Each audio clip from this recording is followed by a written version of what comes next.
মিশরের মানুষগুলা তো ইউসুফের ভাষা বুঝে না, কিন্তু ইউসুফের চোখের পানি দেখা মিশরের মালিক ইবনে আওসের চোখের মধ্যে পানি জমে গেছে।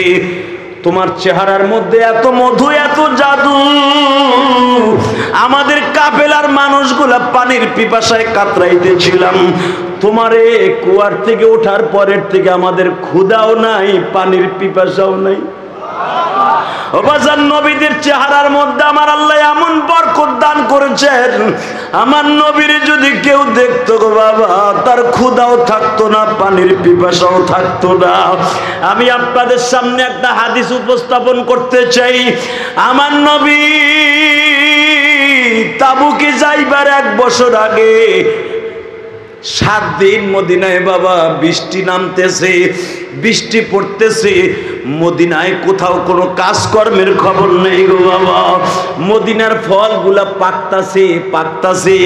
ইন দি মিন টাইমে বিশ্ব নবীর ঘরেও খাবার নাই, ফাতেমার ঘরেও খাবার নাই। আমার বিশ্ব নবী মনে মনে ভাবলেন, আমার ঘরে যখন খাবার নেই, ফাতেমার ঘরের কি অবস্থা একটু যে দেখি না।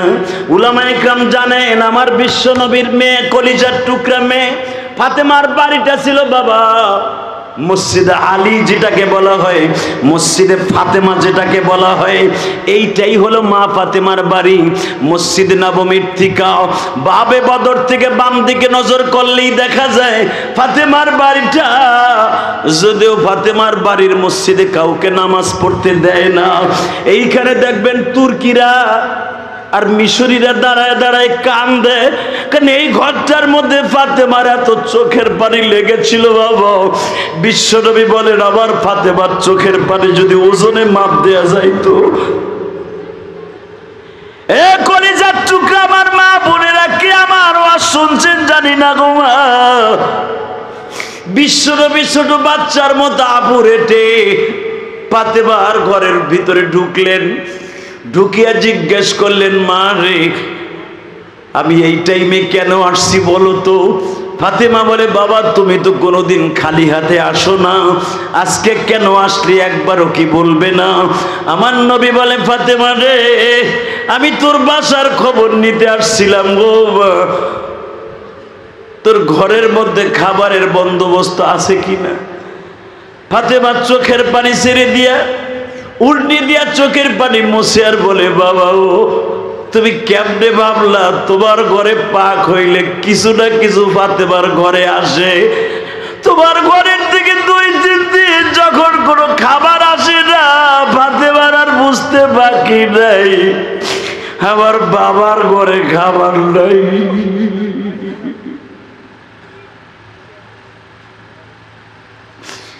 দুজাহানের বাদশা নবী আমার পাথর হাতিরিয়া যদি একবার একটু লালা লাগায় দিতেন, স্বর্ণ হয়ে যাইতো। নবী আমার পাথরের চাকা হাত দিয়ে চাপ দিলে বাবা স্বর্ণ হয়ে যাইতো। সেই নবীর ঘরে এবং ফাতেমার ঘরে খাবার নাই।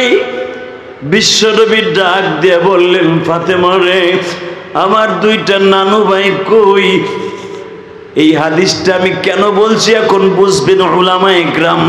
বিশ্বনবী ফাতেমারে যে খাটটা ব্যবহার দিয়েছিলেন, খাটের কোনায় বসছে হাসান হোসেন ক্ষুধার্ত বডি লইয়া নানার দিকে একবার তাকাইছে। নবীর সুন্দর চেহারার দিকে তাকাবার সঙ্গে সঙ্গে হাসান চিৎকার মেরে বলে, না না, আমাদের ক্ষুধার আর কোনো কষ্ট নেই। জাবের ইবনে আব্দুল্লাহ বলে, আমাদের যখন বেশি ক্ষুধা লাগতো দৌড়ে নবীর কাছে যাইতাম, নবীর সুন্দর চেহারা দেখলেই পেট ভরিয়া যাইতো। ও বাজান, এই কথাটা কেন বলছি? আমার নবীর চেহারা দেখলে পেট ভরে যাইতো। ইউসুফ পয়গম্বরের চেহারা দেখে ওই 80 জন কাফেলার পেট ভরে গেছে। বলে, চাচা আমি আপনাকে বাবার মতো সম্মান করি চাচা, ওরা 10 জন আমার সম্পর্কে কি লাগে কোনদিন আপনি আমার কাছে আর জিজ্ঞাসা করবেন না। আমি আপনার গোলাম, আপনি আমার মুনিব। কিন্তু চাচা একটা কথা মনে রাখবেন, আপনার আমার মালিক যিনি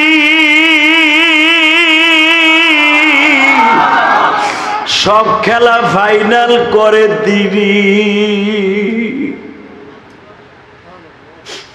চাচা যদি আমারে বিক্রি করতেই চান তাহলে আপনি একটু বড় লোক হন, আমি চাই, কারণ আপনি আমার অনেক আদর দিছেন। তখন মালিক বলে, মালিকের বিবি বলে, বাবারে তোমারে আদর না দিয়া কি করব? তোমারে কেনার পরে, খরিদ করার পরে আমি বড় লোক হয়ে গেছি বাবা। বাসেন আমি আর একটু গভীর নিয়ে যাই। হালিমায়ে সাদিয়া যখন আমার বিশ্ব নবীর নিয়ে তায়েফে গেছে, ও বাবা আগামী 1 সপ্তাহ পরে আমি চলে যাব মক্কা মদিনায় উমরা করতে। বাবা আপনাদের কথা মনে করে নবীর রওজার পাশে দাঁড়ায় সালামটা পৌঁছায় দিব। কাবা ঘর ধরে বলবো, মালিক রে তীব্র গরমের মধ্যে তোমার কিছু পাগল তোমার নবীর কথা শুনে কেঁদেছিল। হালিমায়ে সাদিয়া বলেন, আমি যখন মুহাম্মদ কিনে বাড়িতে ঢুকলাম, আমার উটটি আমার বকরির মধ্যে কোনো দুধ ছিল না। আমি যখনই মুহাম্মদ কিনে ঘরে ঢুকছি, আমার উটনি আর বকরির মধ্যে, ছাগলের মধ্যে দুধে ভরপুর হয়ে গেছে। বাজান রে, আল্লাহর পয়গম্বর ইউসুফ যখন বললেন দাম আপনি কায়দা করে একটা চান, ওই মালিক বলে ফেলেছে, স্যার যদি আমার গোলাম কিনতে হয়, আপনি যখন জিদ করছেন আপনি কিনে আপনার দেশেই রাখবেন, তাহলে আমার গোলামের ওজনে স্বর্ণ রূপা দেন। ইউসুফ পয়গম্বর তখন ওজন হলো 2.25 মণ। 2.25 মণ স্বর্ণ রূপা। বাবা কি বাড়ির দ্বারের কথা? এখন বলে ফেলছে, তুই যা চাবি তাই দিয়ে কিনবো। এখন চাইছে, নেন, আসি। আলহামদুলিল্লাহ, আমিও ভালো, আল্লাহ শুকর। বাংলাদেশ উলামা একরামের কথা বলতে গেলে টিটু চেপে ধরতো। টিটু বোঝেন, গলা। স্টেজে ওঠার আগে আওয়ামী লীগের ঘেটু মেটু স্ক্রু টাইট মাইক চেয়ারম্যান হোতা মোতা জোতা গুতা কত কোয়ালিটির কথা বইলা স্টেজে উঠাইতো। এই আযাব আর গজব মনে হয় আর আসবে না। ওই একজন চুপ করে বসে গেছে। তুমি আওয়ামী লীগ করো আমি বুঝছি,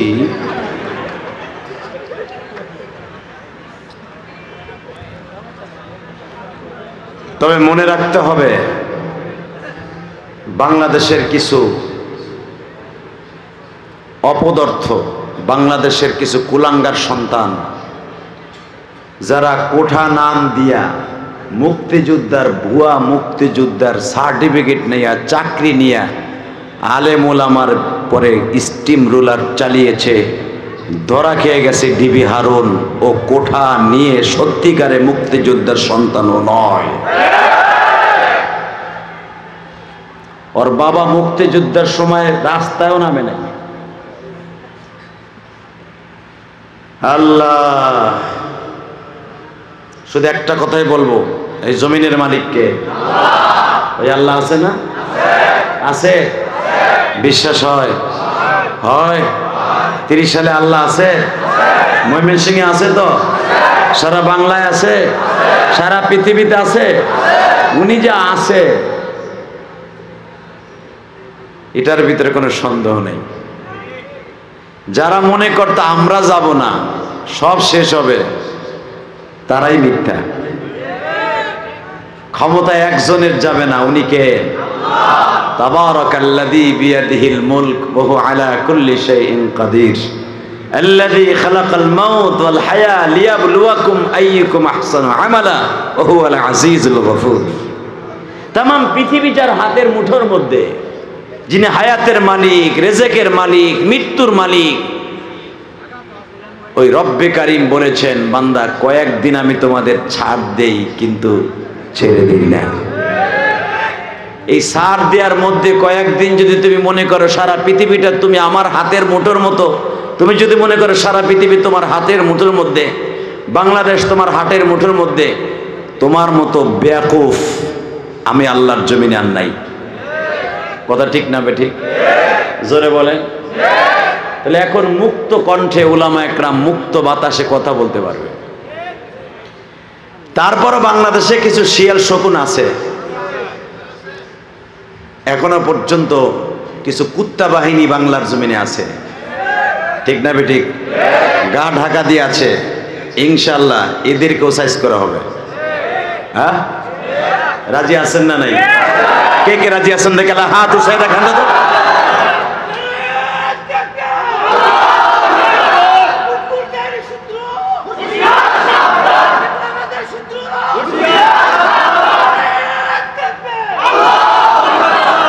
মারহাবা মারহাবা। উলামা একরামের সমাবেশ এটা, রায়মনির ঐতিহ্যবাহী উলামা একরামের সমাবেশ। এই সমাবেশের আওয়াজগুলো হবে খালেদ ইবনে ওলীদের মতো, মুহাম্মদ বিন কাসেমের মতো। উলামা একরামের হুঙ্কার এখন জমিন শুদ্ধ কাঁপবে, বেঈমানদের তাখতে তাউস থরথর করে কাঁপবে। 15টা বছর উলামা একরাম কথা বলতে পারে, এখন মুক্ত কণ্ঠে কথা বলবে। কোরআনের বিরুদ্ধে, আল্লাহর বিরুদ্ধে, মুসলমানের বিরুদ্ধে, মাদ্রাসার বিরুদ্ধে, দাড়ি টুপির বিরুদ্ধে, ইসলামী সংগঠনের বিরুদ্ধে যেই নাস্তিক কথা বলবে আর পিটায়া কুত্তার মতো বাংলার জমিনে সহায় ফেলবে।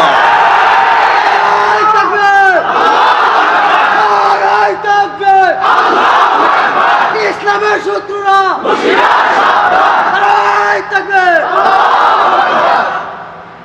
শুধু একটা কথা বলতে চাই, এই জমিন চলবে কার হুকুমে? না কোনো মানুষের হুকুমে।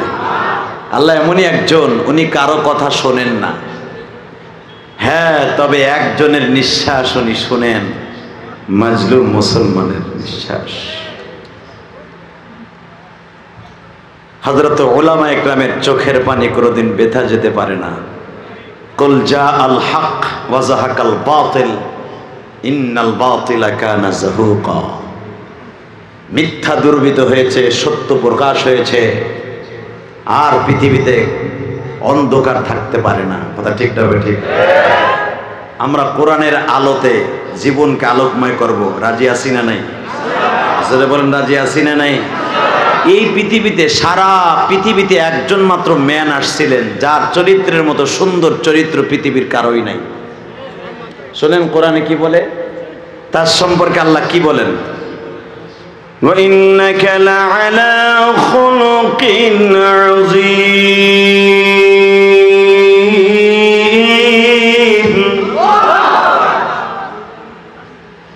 স্রষ্টার সৃষ্টিজীবের মধ্যে সবচেয়ে উৎকৃষ্টতম চরিত্রের অধিকারী, খুলকে আজিম। পৃথিবীতে একজন মাত্র ম্যান, সে হলো আমার কলিজার নবী, ঠিক না বেটি? যাকে এত বড় লকব দিয়েছেন আমার আল্লাহ কোরআনে কারিমের দ্বারা। বাংলাদেশে কিছু কুলাঙ্গার এখনো আছে সেই নবীকে, তার চরিত্র নিয়ে কথা বলে, আছে না নাই? আমার নবীর চরিত্র যেরকম ফ্রেশ, নির্ভেজাল, ফরমালিন ছাড়া, পৃথিবীর কোন নেতার চরিত্র এরকম ফরমালিন ছাড়া নাই। কথা বলেন না কেন? বাংলাদেশের জন্ম নিয়ে একটা কুখ্যাত শয়তান নাস্তিক আসাদ নূর, এই বদমাইশের নাম জানেন? আমার মনে হয় এর মা বাবা এরে কোন জায়গায় রেখে, কোন অবস্থায়, কোন পজিশনে জন্ম দিছে জানি না। তা না হলে এর জন্ম যদি সঠিকভাবে হইতো, পৃথিবীর মহাগ্রন্থ আল কোরআনকে সে পাতা ছিঁড়ে ছিঁড়ে পায়ের নিচে দিয়ে বিশ্বনবীর চরিত্র নিয়ে সে বলতে পারতো না ডাকাত মুহাম্মদ। আমার নবীকে ডাকা উতুল্লিম বা'দা যালিকা জানিম। মক্কা নগরীতে আমার নবীর চরিত্র নিয়ে, ক্যারেক্টার নিয়ে একজন বেঈমান কথা বলেছিল, কাউন্টার দিয়েছিল আমার আল্লাহ। পৃথিবীর সবচেয়ে উত্তম চরিত্রের অধিকারী, ওয়া ইন্নাকা লাআলা খুলুকিন আযীম, উত্তম চরিত্রের অধিকারী একজন মাত্র মানুষ আমি পৃথিবীতে বানিয়েছি। চন্দ্র সূর্যের মধ্যে যে কোনো মুহূর্তে, যে কোনো সময় তোমরা তালাশ করলে দেখবা কোনো না কোনো কালো, কালিমা, লাল যে কোনো একটা রেখা দেখা যায়, কালো চরিত্রের কালো একটা দাগ দেখা যায়, কিন্তু আমার নবীর চরিত্রের মধ্যে কালো দাগের কোনো আভাস নাই। আজকে সেই বেঈমান আমার নবীরে গালি দেয়, আর এর সাথে কতগুলো নাস্তিক একত্রিত হয়েছে। তারাও নবীরে গালি দেয়, গালি দিতে পারবা কিন্তু রসুল প্রেমিকদেরকে রসুল থেকে সরাইতে পারবা না। কথা ঠিক না ঠিক? মেরে ভাই দোস্ত বুজুর্গ, শুধু আপনাদের খেদমতে আরজ করতে চাই, আমি জানি না আমার মানসিকভাবে আমি এতই প্রফুল্ল, আমি এতই মানসিকভাবে প্রশান্তি লাভ করছি 5ই আগস্টের পরে। এই আগস্ট মাসটা শোকের মাস। এই মাসটা যতদিন দুনিয়ায় থাকবে শেখ হাসিনা ততদিন থাকবে। এই মাস আসলে তার ভিতরে ভূমিকম্প শুরু হইব, কারণ এই মাসে তার বাবারে মারা হয়েছে। কতক্ষণ লাগে? এই মাসে তার গ্রেনেড হামলা দেওয়া হয়েছে 21শে আগস্ট, ভুলে গেছেন গা? আর এই মাসেই 45 মিনিট আলটিমেটাম দিয়ে পলায়ন করতে হয়েছে। পৃথিবীর কোন প্রধানমন্ত্রী এই আলটিমেটাম দিয়ে এত সময়, এতটুকু সময়ের ভিতরে পলায়ন করে পৃথিবীর ইতিহাসে আছে কিনা জানি না। তবে একটা কথা মনে রাখবেন, আল্লাহ ছাড় দেয়। আল্লাহ বাকিরা যারা কবে না গো গালটা বন্ধ করে দাও।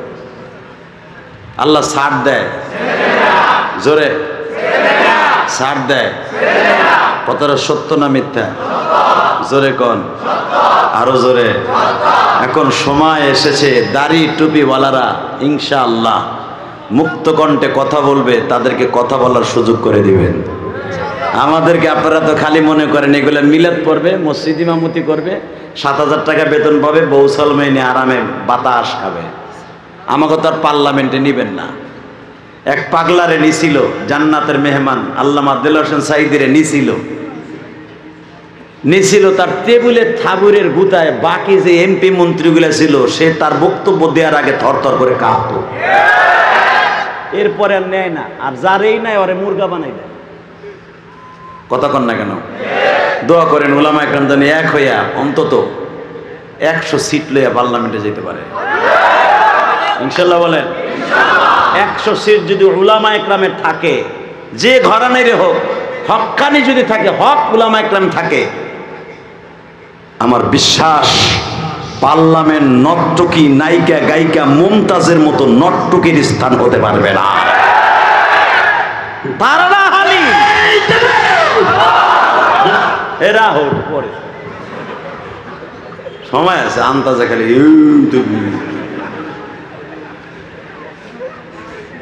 আমি যেখানে কম ওখানে মারবা, তখন দেখা যাবে তোমার কত জোর আছে।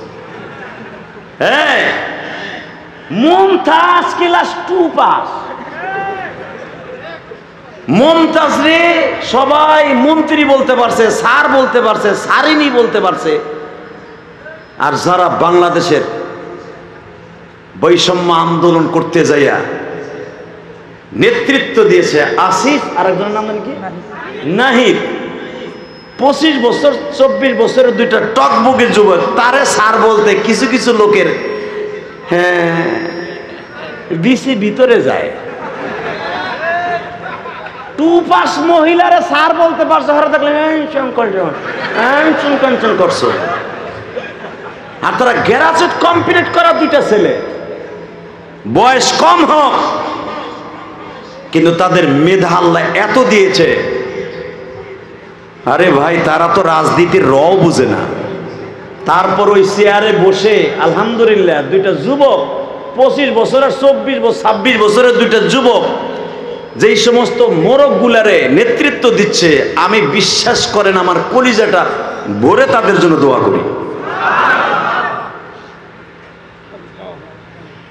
তাদেরকে স্যার বলতে গুড়া কিরমিতে কামড়ায়। কি সামাজিক বৈষম্য লয়ে বয়ে রয়েছে বাবা, বুড়া বুড়া দামড়া গুলা এখন নেতৃত্ব দিবে এই ছোট্ট ছোট যুবক গুলা। আরে ভাই, আল্লাহ যদি কাউরে বসায় তুমি তো তারে ক্রিটিসাইজ করে কোনো লাভ নাই। তা না হলে ওরা ছিল, চাইছে, ওরা কোঠা অধিকার চাইছে, হয়ে গেছে তারা সরকার। বানাই দেন কে? জোরে বলেন। আবু জেহেলের কাম ছিল, ও জীবনে কোনোদিন ভাবে নাই মুহাম্মদ সাল্লাল্লাহু আলাইহি ওয়াসাল্লাম কোনোদিন মক্কার নেতৃত্ব দিবে। আর আবু জেহেল ভাবে নাই যে মুহাম্মাদের বাহিনীর সাথে আমার মৃত্যু হবে। কিন্তু এই আল্লাহ তার মৃত্যু দিছে কি দেয় নাই? আপনাদের জানা আছে আবু জেহেলের মৃত্যু এমন একটা বাচ্চার হাতে আল্লাহ প্রদান করেছে, বুখারীতে আসছে, যেটা আবু জেহেল কল্পনাও করে নাই। বুখারী, এই যে গত রমজানেও তো আবু জেহেলের কবরটা দেখতে গেছিলাম বদরে। হায় রে, আমার লাগে এক হাজি গেছে, এই 23 কেজি ওজনের এক পাথর ধরছে, আবু জেহেলের কবরে মারবো, এই ব্যবস্থা করছে, মারবো আবু। আমি কি ওই বইয়ে রয়েছে নি, কয় হালার ভরে মাইরে লই আগে, ঢাকায় মানুষ সে কয় শালার ভরে মাইরে লই আগে। ওই বলে এই বদরে আসছিল আমার নবীরে মারার লেগে। চিন্তা করেন কেসা রাগের রাগ। হালাকে 14 জন সাহাবী যেখানে ঘুমিয়েছে, সোহাদায়ে বাদর, তাদের কবরের পাশে যায় হাজিরা কাঁদবে। ঠিক না বেঠিক? জোরে বলেন। বদরের মধ্যে দেখবেন কয়েকটা বেঈমানের কবর চিহ্ন রেখে দিয়েছে সরকার, এখন ভেঙে ফেলেছে। আমি 2004 সালে দেখছিলাম আবু জেহেলের কবর সহ উতবা সাহেবার কবর আমি দেখছিলাম। এখন ওই দুইটারে বাদ দিয়ে আবু জেহেলেরটা শুধু চিহ্ন রাখছে। এই উতবা সাহেবার সবচাইতে বড় দুর্বলতা ছিল কি জানেন? ও সবচাইতে বড় ব্যর্থতা ছিল। উতবা সাহেবা কিন্তু আমার নবীর সাথে ভালো একটা আন্ডারস্ট্যান্ডিং মোহাব্বত ছিল। নবীর সাথে এমন দরহাম বরহাম তাদের প্রেম প্রীতি ছিল। রসুল আকরাম সাল্লাল্লাহু আলাইহি ওয়াসাল্লামের দপ্তরে এসে তারা সবসময় কথা বলতো, সবসময় বুদ্ধি পরামর্শ নিত। নবুয়তির আগে নবীকে জীবনের চাইতে বেশি ভালোবাসতো। আপনারা জানেন একজন বেঈমানের নাম ছিল উতবা বিন রুবিয়া, যার কথা কোরআনেও প্রশংসা করছে আল্লাহ, যার বুদ্ধির প্রশংসা আল্লাহ নিজে করেছেন। কিন্তু এই বেঈমানটা এমন ভাবে তাকে মৃত্যু দান করছে আল্লাহ। সুবহানাল্লাহ বিহামদি, সুবহানাল্লাহ বিহামদি। ও কল্পনাও করে নাই আমাকে আল্লাহ এইভাবে মারবে। শুধু আপনাদের খেদমত আরজ করতে চাই, ওই শুরুতেই মনে রাখবেন, আল্লাহ ছেড়ে দেয়, ছাড় দেয়, ছেড়ে দেয় না। মেরে ভাই দোস্ত বুজুর্গ, শুধু একটা কথা মনে রাখবেন, এই পৃথিবীতে মালিক যিনি, উনি সব দেখে। ঠিক না বেঠিক? আমি মনে করি ময়মনসিংহ 30 সালের একটা মক্তবের হুজুরকেও মুক্ত কণ্ঠে কথা বলতে দেয় না। কথা বলেন না কেন? মক্তবের একজন কারি সাহেব যদি ছাত্রদেরকে তাড়না শিক্ষা দিছে, জেহাদি তাড়না, পরের সপ্তাহে ওই হুজুরের চাকরি নাই। ঠিক না বেঠিক? শুধু আপনাদের খেদমত আরজ করব, আল্লাহ সব দেখেন, সব করেন, কিন্তু আল্লাহ একটা জিনিস সহ্য করতে পারেন না, যখনই কোনো মাজলুমের পরে জুলুম হয় আল্লাহ আর সহ্য করতে পারে না। বাংলাদেশের বড় বড় ওলামা একরামদেরকে নিয়ে আয়না ঘর নামে একটা জানোয়ার ঘর, ওটাকে আমি আয়না ঘর বলবো না, ওটাকে জানোয়ার ঘর বলবো। ওটা কুত্তা বিলের ঘর। ওই কুকুর শৃগল বিরলের ঘরের মধ্যে নিয়ে ওলামা একরামকে অমানবিক নির্যাতন করেছে। বিচার আমার আল্লাহ আল্লাহর জমিনে প্রত্যেকটা বেঈমানকে করবে, প্রত্যেকটা মুনাফিককে করবে। আলেম ওলামা আগে সরকারের আমলে মুখ খুলতে সাহস পায় নাই। মামুনুল হক কয়েকদিন আগে কেঁদে কেঁদে বলতেছিল যে আমার পরে যে অমানবিক নির্যাতন করা হয়েছে, মানুষ মানুষের সাথে এইভাবে এইরকম নির্যাতন করে না। এমনি বলেছে, এমনি বলেছে। মাসকে মাস চোখ বেঁধে হাত উপরের দিকে বাইন্ধা, গোসল নাই, ওযু নাই, নামাজ ওইভাবেই ইশারার সাথে উলামা একরাম পড়েছে। এই জুলুম আমার আল্লাহ সহ্য করতে পারেন না। ঠিক না বেঠিক? আমার ময়মনসিংহের ভাইরা, রসুল আকরাম সাল্লাল্লাহু আলাইহি ওয়াসাল্লামকে যেভাবে জুলুম করে মক্কার থেকে বের করা হয়েছিল আপনারা জানেন। আমি আপনাদের সামনে উপস্থাপন করছি, আপনারা উলামা একরাম জানেন কেন, আলেমদের সমাজ, আলেমদের সমাবেশ। আল্লাহু আকবার, আল্লাহু আকবার। আমার রসুল চান নাই মক্কা ছেড়ে কখনো যেতে, কিন্তু বেঈমানগুলা বাধ্য করেছে রসুলকে মক্কা ছাড়তে। ঠিক না বেটি? আব্বাস রাদিয়াল্লাহু তাআলা আনহু যে সোমবার রবিউল আউয়াল মাসের 1 তারিখ নবী মক্কার থেকে বের হবে, তার আগের সোমবার আব্বাসের সাথে নবীর কথা। বুখারীতে দেখবেন কিতাবুল হিজরা, নবীর সাথে কথা। উকবায়ে উলা, উকবায়ে সানি যেটাকে বলা হয়, গর্তের মধ্যে, একটা গর্তের মধ্যে, মক্কার ভিতরে প্রসিদ্ধ একটা গর্ত, এখানে বসে চাচা ভাতিজার কথা হচ্ছে। ভাতিজাকে জিজ্ঞেস করে, ভাতিজা আমি তোমার আমার জানের চাইতে বেশি ভালোবাসি।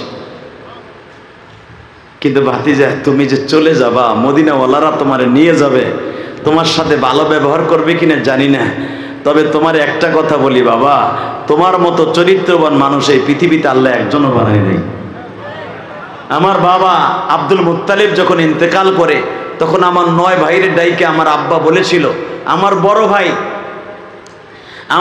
ভাই আবু তালেবকে ডেকে বলছিল, আবু তালেব রে, আমার জীবনে কোনো জিনিসের আশা নাই, শুধু একটাই আশা আছে, তুই যদি পুরা করস আমার কলিজার টুকরা মুহাম্মদকে কখনো যেন কেউ একটা লগের টোকা না দেয়। উলামা ইকরাম আপনারা জানেন, যতদিন পর্যন্ত আমার বিশ্বনবী হিজরত করেন নাই, হিজরতের আগ পর্যন্ত আব্বাস আমার নবীরে কলিজা দিয়ে ভালোবাসছে বাবা, এত পরিমাণ ভালোবেসেছে পৃথিবীর কোন মানুষ কোন ভাতিজাকে এইভাবে ভালোবাসে না। যেদিন আমার নবী হিজরত করবে, হিজরতের সময় আব্বাসকে বলে, চাচা আজকে যদি আমার চাচা আবু তালেব বেঁচে থাকতো মনে হয় এইভাবে আমার হিজরত করা লাগতো না, কিন্তু আমার মালিক আমারে যখন ডিক্লার দিয়েছে চলে যেতে হবে, রব্বি আদখিলনি মুদখালা সিদকিন ওয়া আখরিজনি মুখরাজা সিদকিন ওয়া জাআলনি মিন লাদুনকা সুলতানান নাসীরা।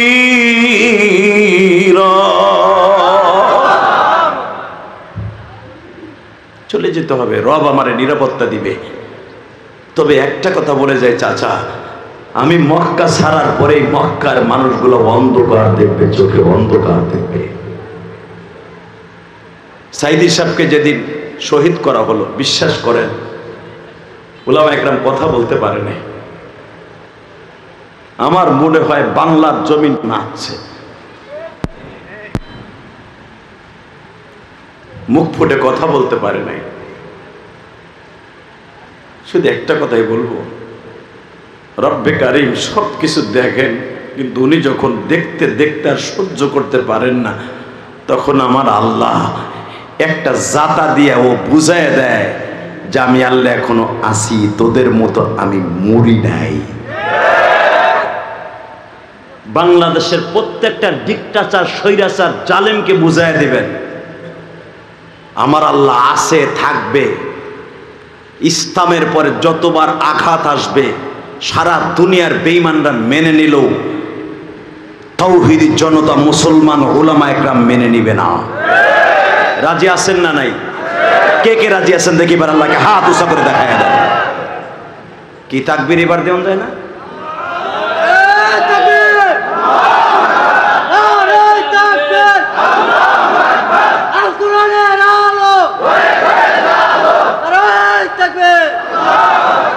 মাশাআল্লাহ। আমি জানি তীব্র গরমের ভিতরে বেশি রাত করা হবে না, শুধু আপনাদের খেদমত আরজ করব, গরম যতই পড়ুক, ঘাম যতই ঝরুক, আরে ভাই ঘাম তো জড়াইতে হবে জিহাদের মাঠে। জিহাদ তো এখনো শুরু হয় নাই, সামনে কি হবে জানি না, তবে আমার মনে হয় ইসলামের জন্য রক্ত দেয়া লাগতে পারে। ছাত্র বৈষম্য আন্দোলন করতে গিয়া শত শত যুবকের রক্তে রঙিন রাজপথ রঙিন হয়েছে, পিচ ঢালাই রাস্তা। হেফাজতে ইসলামের রক্ত শুকায় নাই বাংলার জমিনে, হেফাজতে ইসলামের রক্ত শুকায় নাই।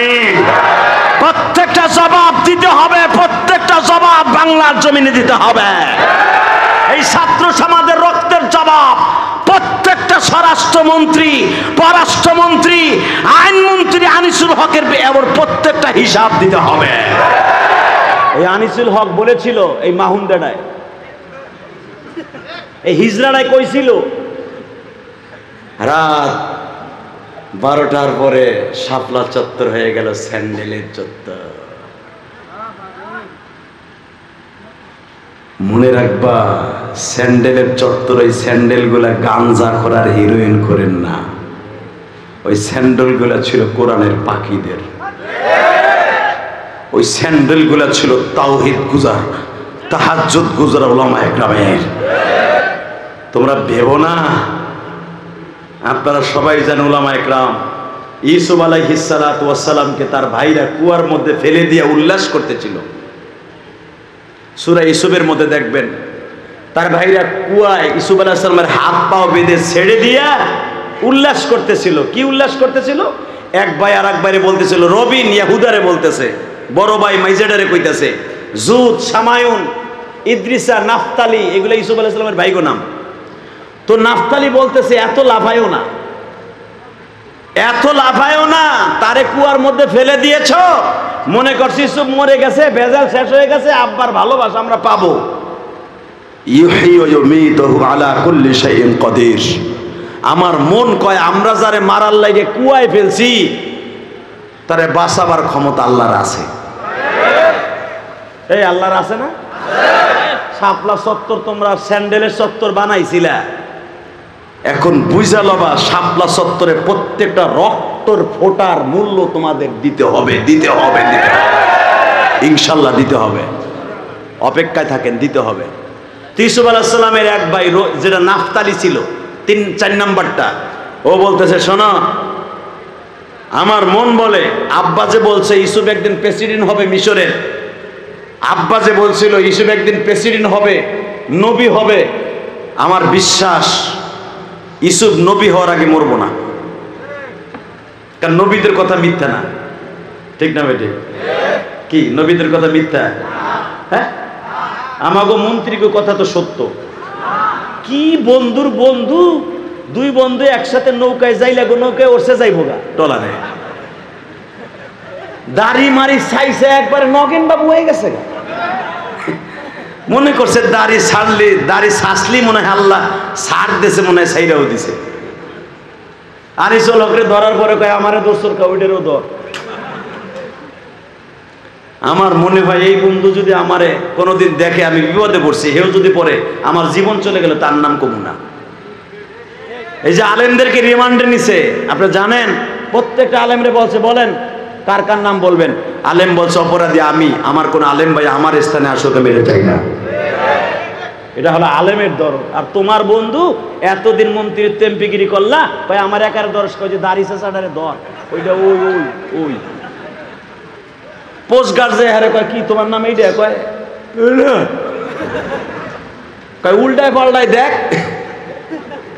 উল্টায় পাল্টায় দেখ, হ্যাঁ ঠিকই আছে, ওই চান 2 বছর। এ মুসলমানের পোলা, রসুলের কলিজা আঘাত করে তুমি বাঁচতে চাইলেও আল্লাহ বাঁচতে তোমার দেয় নাই। এই কথা আসতে বলবেন না, কথা ঠিক না ঠিক?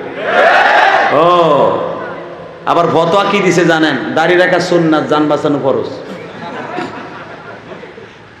জান বাঁচাবার লাগে সুন্নাত ছেড়ে দিছে না, কই তোমার তো বাঁচাইতে পারলো না। বিচার তোমার কঠিন হওয়া উচিত, কথা ঠিক না ঠিক? আল্লাহ আমাদের মাফ করে দেখ, জোরে কানে আমিন। তো দিলের কানে শুনবেন, আল্লাহ যদি কাউরে না মারে কেউ মরতে পারবে? আল্লাহ যদি কাউরে অসম্মানে না করে কেউ হতে পারবে? ইউসুফ আলাইহিস সালামের ভাই বললেন, এই তোরা যে বলতেছ ইউসুফ মরে গেছে, আব্বার কাছে ভালোবাসা পাবো, আমার মন বলে ইউসুফ নবী হওয়ার আগে মরবে না। বাজানরে ভালো করে বুঝবেন, তাবারাকাল্লাযী বিয়াদিহিল মুলকু ওয়া হুয়া আলা কুল্লি শাইইন কাদির, আল্লাযী খালাকাল মাউতা ওয়াল হায়াতা লিয়াবলুয়াকুম আইয়ুকুম আহসানু আমালা ওয়া হুয়াল আজিজুল গফুর। যেই মালিক জীবন দেয় ওই মালিক কিন্তু মৃত্যু দেয় গো বাবা। ওয়া তুইজ্জু মান তাশা ওয়া তুযিল্লু মান তাশা বিয়াদিকাল খায়র ইন্নাকা আলা কুল্লি শাইইন কাদির। সম্মান যিনি দেয়, গত মাসের এই সময়ে কিন্তু এই এমপি মন্ত্রীগুলা বাবা সবাই সম্মানের পাত্র ছিল, যাদের আঙ্গুলের ইশারায় ছাত্র সমাজদের বিরুদ্ধে অ্যাকশন নিয়েছিল। আজকে বাজার এমপি মন্ত্রীর বাসার সামনে যায় পচা ডিম মারে আর বলে বেঈমানটারে ধর, ফাঁসি চাই, ফাঁসি চাই, অমুক এমপি মন্ত্রীর সাবেক ফাঁসি চাই। ও বাজান আমার মালিক বলে, দুনিয়ার মানুষরা দুনিয়ার ক্ষমতা পাই, আমি মালিক রে ভুলিস না, আমি মালিক ছাড় দেই, ছেড়ে কখনো দেই না। আল্লাহর পয়গম্বর ইউসুফ কুয়ার মধ্যে বসে আছে, আমার আল্লাহ ইউসুফের জন্য স্বর্ণের একটা চেয়ার পাতায় দিলেন। বাবা, আল্লাহর পয়গম্বর ইউসুফ চেয়ারের মধ্যে বসে আছি, জিবরাইল জিজ্ঞেস করে, ও ইউসুফ, আমি তোমার বন্ধু হওয়ার জন্য যা যা দরকার আমি করব, আমি তোমার কি উপকার করতে পারি? আল্লাহর পয়গম্বর এক বাক্যে বলে ফেললেন, তোমার দ্বারা আমি চাই না, আর কোনো নুসরাত চাই না। যিনি আমাকে এখনো পর্যন্ত বাঁচিয়ে রেখেছেন, যিনি আমার এই 130 ফিট কুয়ার গভীরের ভিতরে এখনো বাঁচাই রেখেছে, ওই মালিকের কাছে আমি সাহায্য চাই। ওই মালিক আমারে বাঁচাবে, ওই মালিক আমারে আমানতের সাথে রাখবে। উলামা একরাম যারা জেলখানায় ছিল, আপনি জানেন তাদের ক্যারেক্টার। রমজান মাস উলামা একরাম প্রতিটা রমজান গেছে বাবা, এক একজন 10 থেকে 15 টাকা করে কোরআন খতম দিছে।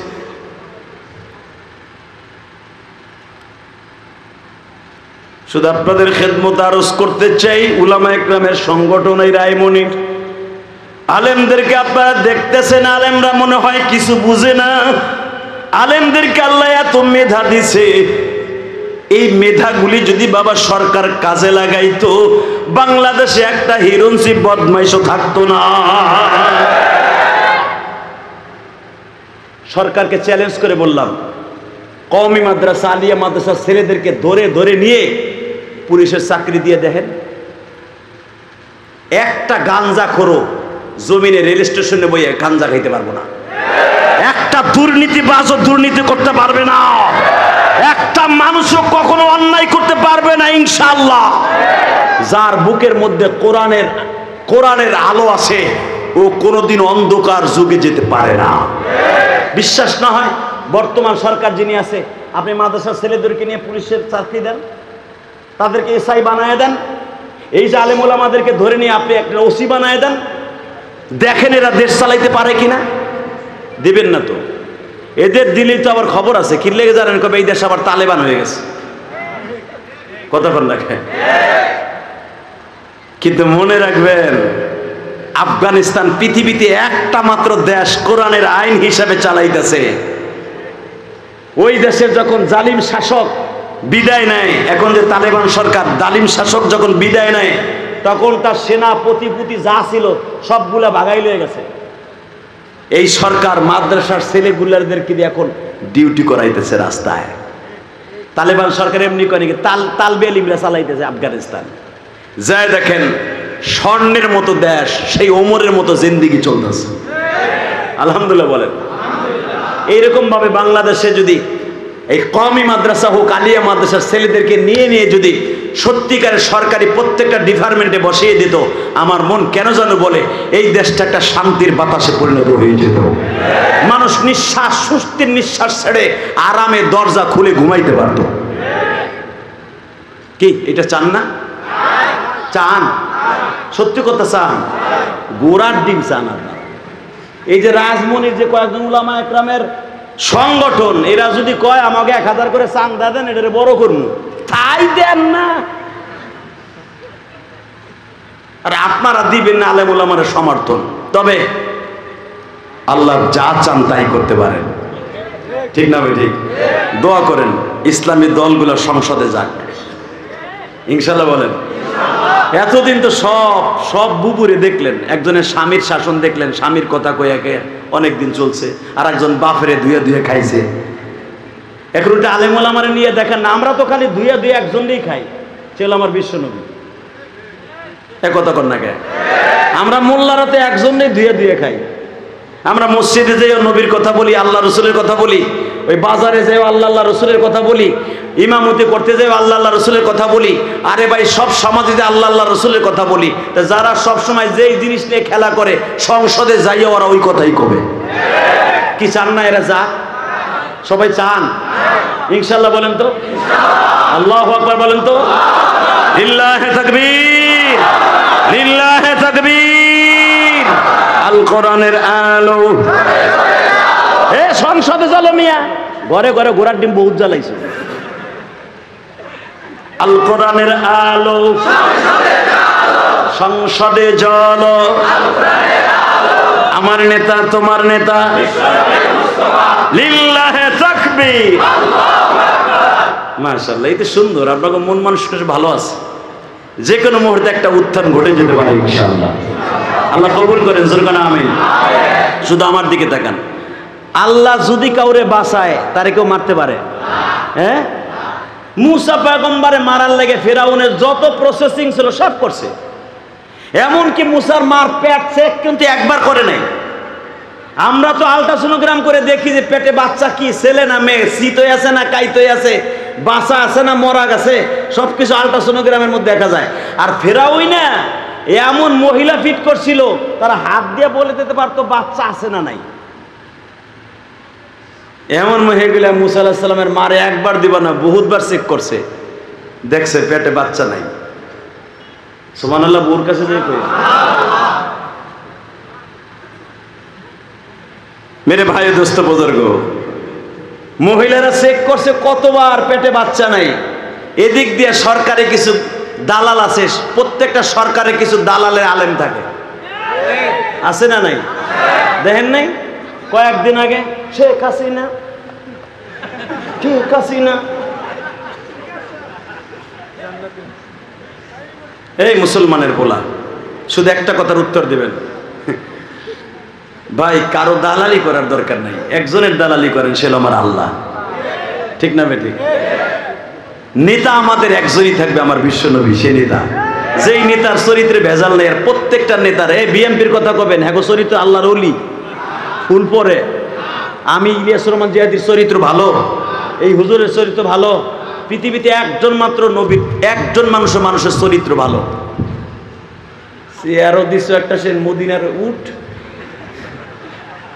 বেচারার কষ্ট হইতেছে, বাতাস ঘুরে ঘুরে দিতে চাইতেছে। এই কি ফ্যানটা কি আমার দিকে থাকা গেল না, ঘামাইয়া যা ছিল শরীরের ভিটামিন সব বাইরে গেল, এমনি অসুস্থ মানুষ। আল্লাহ হেফাজত করুক, জোর কানা আমিন। আমি দেখতেছি আপনারাও ঘামাই যাইতেছেন, আল্লাহ এদের সবাইকে বদরের মতো তৌফিক দান করেন। আল্লাহ বদরের মাঠ কত সুন্দর মাঠটা ছিল, দেখো আল্লাহ কি সুন্দর। আমার কলিজার টুকরা ময়মনসিংহের 30 সালের বাইরে গরমের মধ্যে, তীব্র গরমের মধ্যে বসে আছে, এদের সবাইকে আপনি মাফ করে দেন, জোরে কানা আমিন। আলহামদুলিল্লাহ বলেন। বাবা শুধু আপনাদের খেদমতে একটা দিনে 400 আরজ করি, আল্লাহ আছে না? বিশ্বাস হয়তো ইনশাল্লাহ। আমার বিশ্বাস এই দেশটা একদিন ইসলামী শাসন কায়েম হবে ইনশাআল্লাহ। সময় চলে আসছে, আলেমুল আমার চোখের পানি বেতা যেতে পারে না। এই যেই বদমাইশটা বলছিল তেতুল হুজুর কই আমার শায়েখরে গালি দিছিল না গালি? ইনুরে চেনেন না? এই দালাল, এই কুলাঙ্গার, ওরা যখন কোর্টে উঠেছে দেখছেন পচা ডিম কেমনে মারছে। এর তেতুগো জেলখানায় মরে যাও বালা। রফিকুল ইসলাম মাদানি ছোট্ট পিসকি ডারে উঠাইছে ডাকাইতের মতো, কোমরে গরুর রশি বান্ধা, কিন্তু যারা দেখছে আসামিরে দেখেও সালাম দিছে, দৌড়ে যে একটু হাতের সংস্পর্শ নিতে চাইছে। আর এমনই কাম তোরা করছো যে তোকে কোর্টে উঠাইতে দেখতে যে জনগণে পচা ডিম মারে তুলে বকা মারে। কথা কর না কেন? হালাকে আলেমুল আমার ধর্ষক সাজাইছোর, আলেমুল আমার চোর ডাকাত সাজাইছোর। তারপরও তারা কোঠে উঠলে চোখের পানি ছেড়ে দিয়ে সালাম দিত, তাদের সামনে দাঁড়ায় দোয়া করত। পুলিশ ভ্যানে উঠাবার সময় ছাত্র বুখারি লইয়া যায় দাঁড়ায় থাকতো, একটু সবক পড়ায় দিয়ে দেন। তোরা ডাকাত সাজাইতে চাইলে কি হয়? ইজ্জতের মালিক আমার আল্লাহ, ইজ্জত দেনেওয়ালা তিনি, ইজ্জত নেনেওয়ালাও তিনি। কথা কর না কেন? তেতুল হুজুর কয়ে বাংলাদেশের শেখুল ইসলামকে গালি দিছিলি, তোর বিচার আল্লাহর জমিনে হবে। রাশেদ খান মেনন, ইনু মিনু সিনু, প্রত্যেকটার বিচার বাংলার জমিনে হবে। যেই সময় বাংলার জমিনে পাড়া দিবি, বাংলার জনগণ তোদের চিনে ফেলেছে, ছাত্র সমাজ চিনে ফেলেছে। যে কোনো মুহূর্তে যদি কখনো আর একটা বার কোন রকম ভাবে তেরাং ফেরাং করস, ছাত্র সমাজ, মাদ্রাসার হোক, স্কুলের হোক, কলেজের হোক, সমস্ত ছাত্র সমাজ বন্ধুরা, আপামাম জনসাধারণ তোদের জুতার বাড়ি দিয়ে তোদেরকে সোজা করার মতো এবিলিটি তারা শিখে ফেলেছে। তারা শিখে ফেলেছে কেমনে তোদের সোজা করতে হয়। আর বাংলাদেশের মানুষকে মুখ সাইফে ধরে রাখা যাবে না, এটা আল্লাহ করে দিয়েছে। কথা ঠিক না বেঠিক? তাকান এইদিকে, কষ্ট হইতেছে আপনাদের? অল্প সময়ের ভিতরে আমি ছেড়ে দেব। শুধু একটা কথা বলবেন, আল্লাহ যদি কাউরে বাঁচায় তারে কেউ মারতে পারে? হ্যাঁ, চেয়ারে বসা ইউসুফ আলাইহিস সালাম, জিবরাইল এসে বললেন আপনার জন্য আমি কি উপকার করতে পারি? না, আপনার কিছু করতে হবে না, আমার আল্লাহই যথেষ্ট। একটু পরে আরেকজন আসছে, মিকাইল, খাবার নিয়ে আসছে, আমি আপনারে খাবার তুলে দিয়ে গেলে, না আপনি খাওয়াবেন কেন, আমার আল্লাহই তো যথেষ্ট। সুবহানাল্লাহ বলেন না? বাজান এবার আমার দিকে তাকান। 3 দিন হয়ে গেল আল্লাহর পয়গম্বর ইউসুফ তার ভাইরা মনে মনে ভাবছে মরে গেছে। 3 দিন পরে একটা কাফেলা যখন আসতেছে, আপনারা বুঝেছেন 80 জনের একটা কাফেলা যেই কুয়ার মধ্যে ফেলেছে আল্লাহর পয়গম্বর ইউসুফকে, ওই কুয়ার পাশ দিয়েই তারা যায়। হঠাৎ করে তাদের মধ্যে যে আমির ছিল সে বলতেছে এই কুয়ার মধ্যে কেমন যেন পানির আওয়াজ শোনা যায়। এতগুলা কুয়া, প্রায় 160টার মতো কুয়া। আমি গুনাহগার, আল্লাহর পয়গম্বর ইউসুফকে যে কুয়ার মধ্যে ফেলেছে, বাবা জর্ডান আর মিশরের বর্ডারের মধ্যে কুয়াটা যারা গেছেন জীবনে তারা দেখেছেন। এই কুয়াটা এখনো পর্যন্ত অক্ষত অবস্থায় রেখে দিয়েছে ওই দেশের সরকার। আল্লাহর পয়গম্বরের ওই 3 দিনের অবস্থানের কারণে ওই কুয়াটা বাবা এত দামি হয়ে গেছে, ওই কুয়ার সামনে গেলে এখনো বুক ফেটে কান্না আসে। আল্লাহর পয়গম্বর ইউসুফ ওখানে বসে আছে, আল্লাহ বসিয়ে রেখেছেন। আমি সাহেব বলতেছে আমার মন কেন যেন বলে এই কুয়ার মধ্যে পানি আছে। তোমরা প্রত্যেকটা কুয়ার মধ্যেই তো বালতি ফেলেছো, এই কুয়াটার মধ্যে একটু বালতিটা ফেলো তো দেখি। ও বাজান, বালতিটা ফেলতে দেরি আছে, আমার মালিক বলে ইউসুফ রে,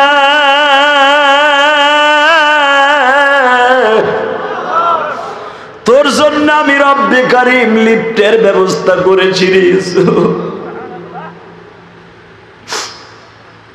বালতির ভিতরে পাও দুটা চেপে দিয়া বালতির রশিটা ধরে দাঁড়ায় থাকলে ইউসুফ, আমি মালিক তোরে বাঁচাবো, ইজ্জতের মালিক আমি।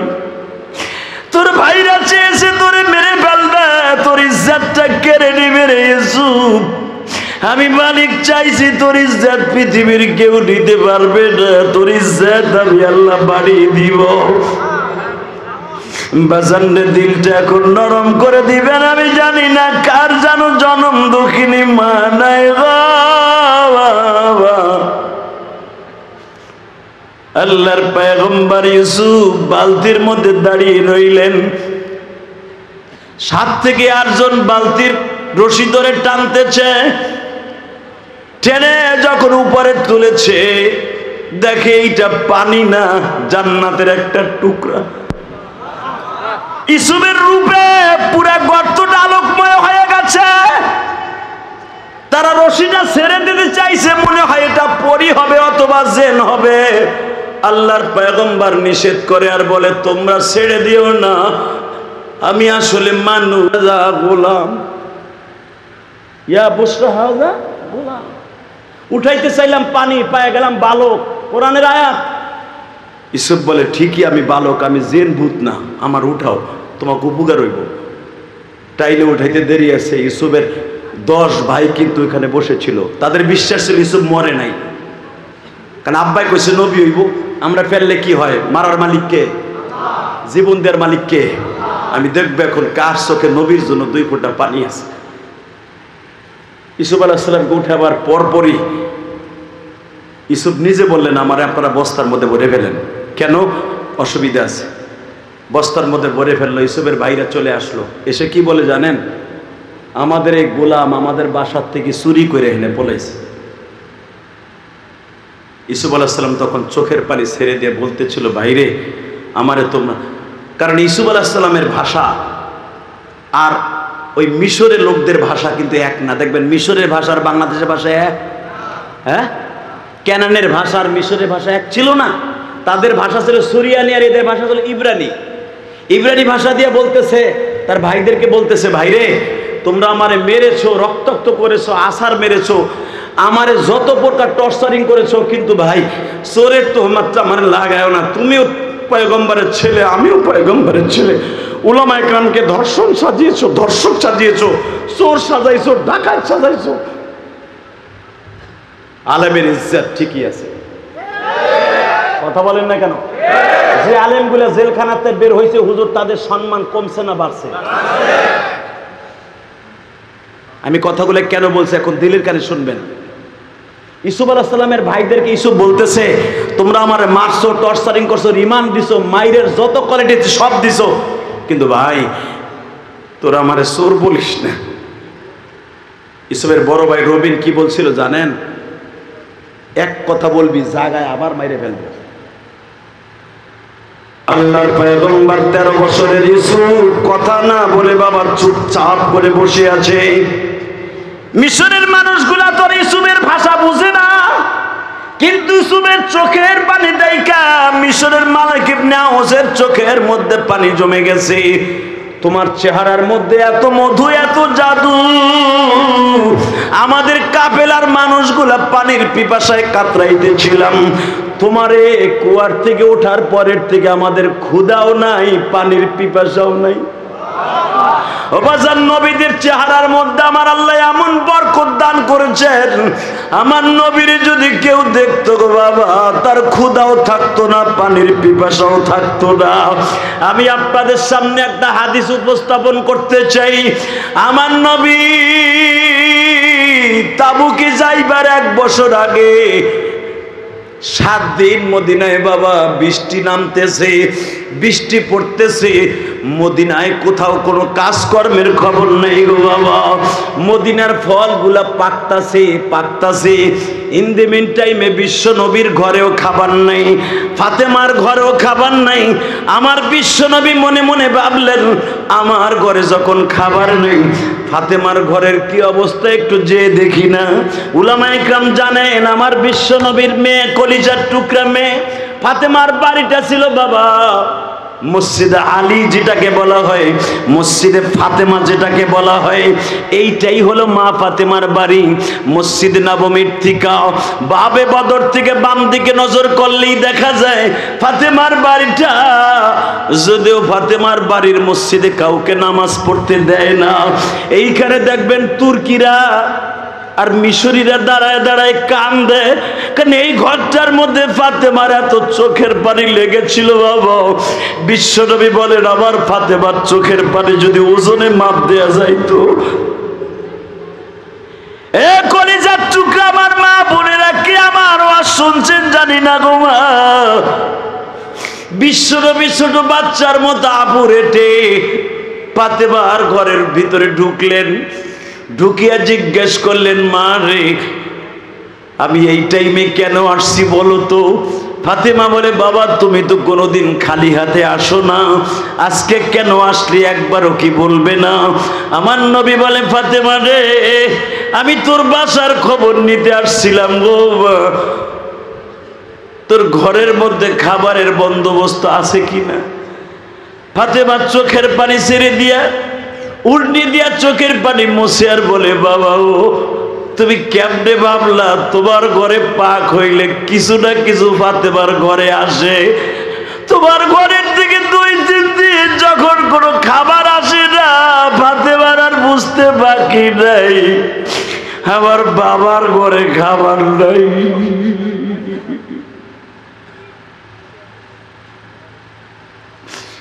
দুজাহানের বাদশা নবী আমার পাথর হাতিরিয়া যদি একবার একটু লালা লাগায় দিতেন, স্বর্ণ হয়ে যাইতো। নবী আমার পাথরের চাকা হাত দিয়ে চাপ দিলে বাবা স্বর্ণ হয়ে যাইতো। সেই নবীর ঘরে এবং ফাতেমার ঘরে খাবার নাই। বিশ্ব নবীর ডাক দিয়ে বললেন, ফাতেমা রে, আমার 2টা নানু ভাই কই? এই হাদিসটা আমি কেন বলছি এখন বুঝবেন উলামায়ে কেরাম। বিশ্বনবী ফাতেমারে যে খাটটা ব্যবহার দিয়েছিলেন, খাটের কোনায় বসছে, হাসান হোসেন ক্ষুধার্ত বডি লইয়া নানার দিকে একবার তাকাইছে। নবীর সুন্দর চেহারার দিকে তাকাবার সঙ্গে সঙ্গে হাসান চিৎকার মেরে বলে, না না, আমাদের ক্ষুধার আর কোনো কষ্ট নেই। জাবের ইবনে আব্দুল্লাহ বলে, আমাদের যখন বেশি ক্ষুধা লাগতো দৌড়ে নবীর কাছে যাইতাম, নবীর সুন্দর চেহারা দেখলেই পেট ভরিয়া যাইতো। ও বাজান, এই কথাটা কেন বলছি? আমার নবীর চেহারা দেখলে পেট ভরে যাইতো। ইউসুফ পয়গম্বরের চেহারা দেখে ওই 80 জন কাফেলার পেট ভরে গেছে। আরো জোরে কর, আরো জোরে। ওই সূত্রে উলামা একরামের চেহারা যদি কেউ দেখে তার চোখের জ্যোতি বেড়ে যাবে। ওই সূত্রে যদি কোনো আলেম উলামার সাথে মুসাফা করে সে যেন বিশ্বনবীর হাতের সাথে হাত দিয়ে মুসাফা করলো। আলেমদের চেহারা যদি কেউ নেক নজরে দেখে আল্লাহ তার ক্ষুধা নিবারণ করে দিবে। আর আমরা আলেমরে কেমনে দেখি জানেন? চোর ডাকাত ধর্ষণ মামলায় পরের আসামি চোখের নজরে দেখি, আর আল্লাহর গজবও আমাকে দেশে আসে। জহরাল ফাসাদু ফিল বাররি ওয়াল বাহরি বিমা কাসাবাত আইদিন নাস। এই আযাব গজব, এই যে পানি, মুতি তুমি পানি দিছো না, পানি তোমার বাপের না। তুমি ফারাক্কার বাদ ছেড়ে দিয়া মনে মনে ভাবছিলা বাংলাদেশে একবারে তলায় দিব। বাংলাদেশ ঠিকই আছে, এখন তোমার দেশ মরতাছে। যে আল্লাহ দেখে চাইয়া ওই আল্লাহর বিচার এখনো আছে, আছে না নাই? এখন জানেন কি অবস্থা? নদিয়া জেলার কি অবস্থা, ত্রিপুরার কি অবস্থা যায় দেখেন। ফারাক্কা ছাড়ার পরে ওরাই মরতাছে। বাংলাদেশে আলহামদুলিল্লাহ আমাদের পানি কমতাছে। আমাকে পানি তো অগো গজবে ধরছে, আলহামদুলিল্লাহ বলেন। তবে মনে রাখবেন, আল্লাহ চেয়েছে দেখেন, আল্লাহ যখন ধরে ইন্না বাতশা রাব্বিকা লাশাদীদ ইন্নাহু হুয়া ইউবদিউ ওয়া ইউঈদ। আল্লাহ ধরেন, একটু দেরিতেও ধরেন, সাথে সাথেও ধরেন। আল্লাহ ধরতেছে, ধরবে। আমার এই বাংলাদেশকে নিয়ে, এখানে এই দেশে ছোট্ট একটা দেশ, যেই পরিমাণ উলামা একরাম মাদ্রাসায় পড়ায়, পৃথিবীর অনেক দেশ এত আলেম উলামা ছোট্ট দেশে নাই। এই দেশ নিয়ে যতই চক্রান্ত করবেন ইসলাম নিয়ে, অন্তত সাকসেস হতে পারবেন না ইনশাল্লাহ। বলেন আল্লাহু আকবার জোরে বলেন তো। রেডি আছেন তো? রেডি আছেন তো? আল্লাহ আছে না? হ্যাঁ। তো মালিক ইবনে আউস বলতেছে, ভাইরে তোমারে যে তারা চোর বলতেছে, চোর কই আমার কাছে বিক্রি করবে, আমার মন কয় তুমি চোর না। সুবহানাল্লাহ বলেন না? ইউসুফের ভাইরা কয় আমার কাছটা কিনে নেবেন, এটারে কত নেবেন? কয় 20 টাকা। ইউসুফ আলাইহিস সালামের এইটা শুই না মনের ভিতরে কষ্ট লাগলো। আল্লাহ, পৃথিবীর শ্রেষ্ঠ চেহারার মধ্যে যদি তোমার আমারে বানায় থাকো, আমার দাম কি 20 টাকা? গোলাম হিসাবে কি আমার দাম 20 টাকা? আর আমারে বেচলেও তো 250 দিনার বেচতে পারে। আমার 20 টাকা আমার বাইরে বেচে দিল, তার ভিতরে 18 টাকা হলো চলা টাকা, চলে এরম টাকা, আর 2 টাকা হলো চলে না, ওটা কেনানের টাকা না, ওটা মিশরের টাকা। এমন চলে না চলে টাকা দিয়ে 20 টাকা দিয়ে ইউসুফরে কিনে নিয়ে গেল। আল্লাহ বলে, ইউসুফরে তোর ভাইরা তোর 20 টাকায় বিক্রি করলো, 18 টাকায় বিক্রি হইলে তুই 2 টাকা ধরলাম না, কিন্তু আমি আল্লাহ বুঝাই দেবো তোর দাম কত। আলহামদুলিল্লাহ বলেন। আলেম ওলামার জেলখানায় বইরা মনে মনে ভাবছিলেন এগুলারে বুঝাই দেব, এরা চরিত্রহীন। হালাকে যারাই জেলখানাতে বাইরেছে প্রত্যেকটা পিকেট হয়ে বাইরেছে, ইসলামের সৈনিক হয়ে বেরিয়েছে, খালেদ বিন ওলীদ হয়ে বেরিয়েছে। এরা এখন হুঙ্কার দিলে এই ময়মনসিংহে আইসা যদি এই কারা নির্যাতিত উলামা একরাম হুঙ্কার দেয়, আমার মনে হয় এই দেশের ছাত্র সমাজ, স্কুল কলেজ আর ভেদাভেদ থাকবে না, তারা জীবন দিতে প্রস্তুত। কোরআনের জন্য জীবন দিতে প্রস্তুত আছেন না নাই? ইসলামের বিরুদ্ধে, কোরআনের বিরুদ্ধে যখন উলামা একরাম ডাক দিবে, রাজমণির 30 সাল ময়মনসিংহের বীরত্বের ময়মনসিংহের উলামা একরাম যদি ডাক দেয় ইসলামের জন্য, কোরআনের জন্য, আলেম ওলামার ইজ্জতকে বাঁচাবার জন্য জীবন দিতে কে কে রাজি আছেন? আল্লাহকে দুই হাত করে দেখায়।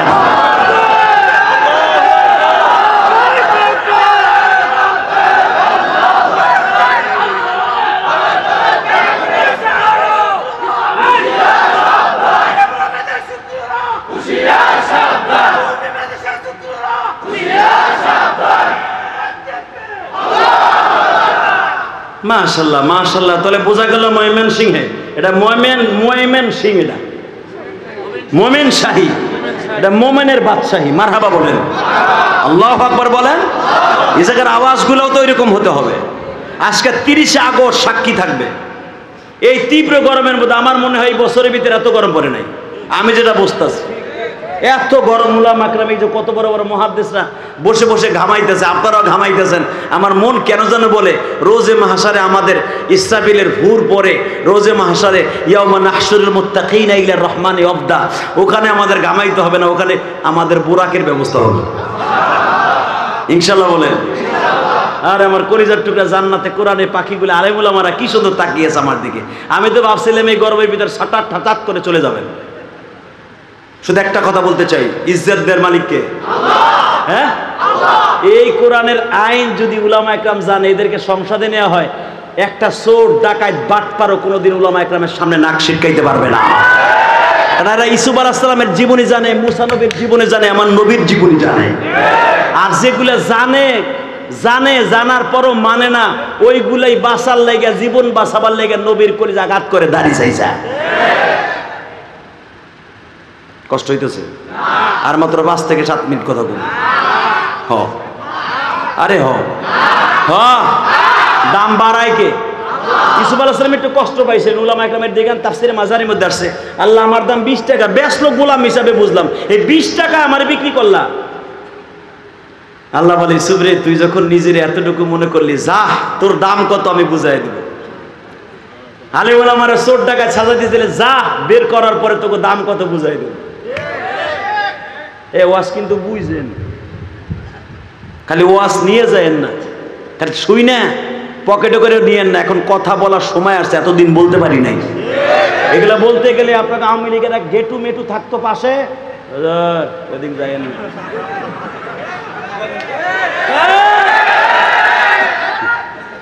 কি চান্দু ভাই, ঠিক না? এখন দেখেন কোন চান্দু নাই, যা আছে জান্নাতের কোরআনের পাখি।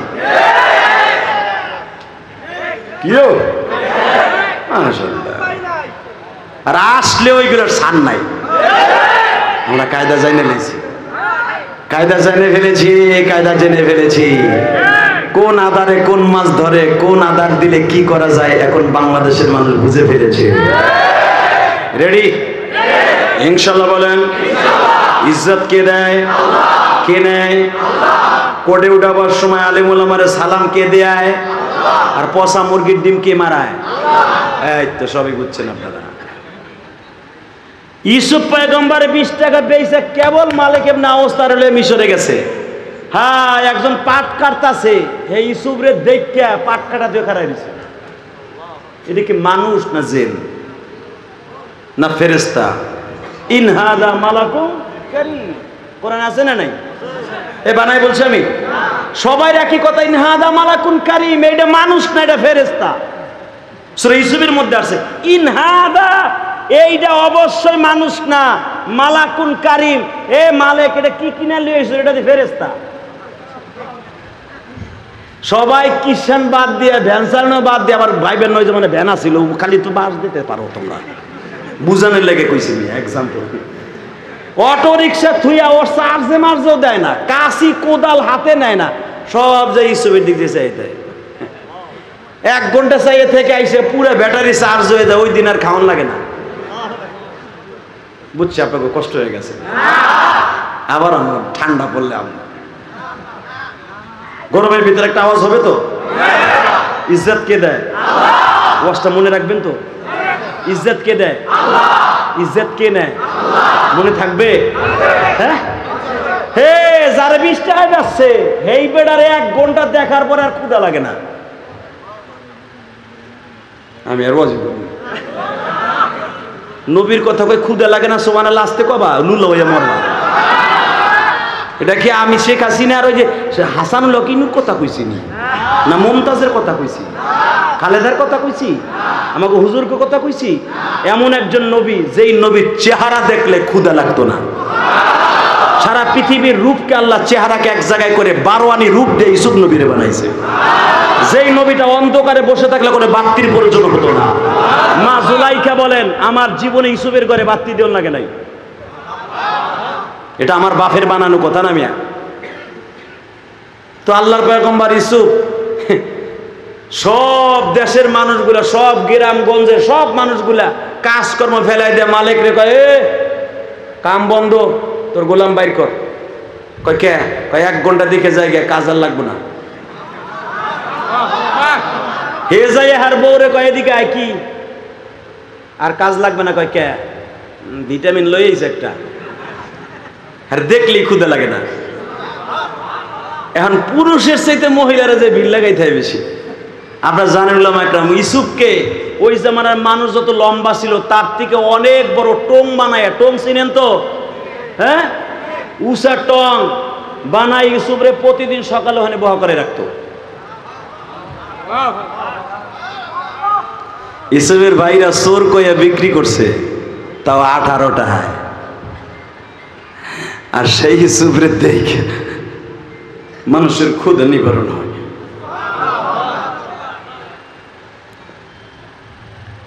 মালিক চিন্তা করলো যে অবস্থা আমি দেখতাছি, এই অবস্থায় আমার ঘরের মাটিও থাকবো না, একটা টিনও থাকবে না, সোনও থাকবে না।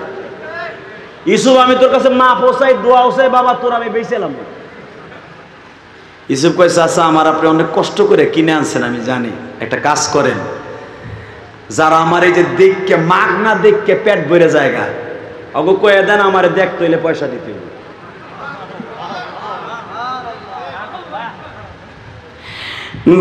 এই কথা যখন বলছে আপনি বলে দেন আমারে দেখতে হলে পয়সা দিতে হবে। আমি শত শত মাইল পথ থেকে ইউসুফরে কিনে আনছি, সেই কেনান থেকে।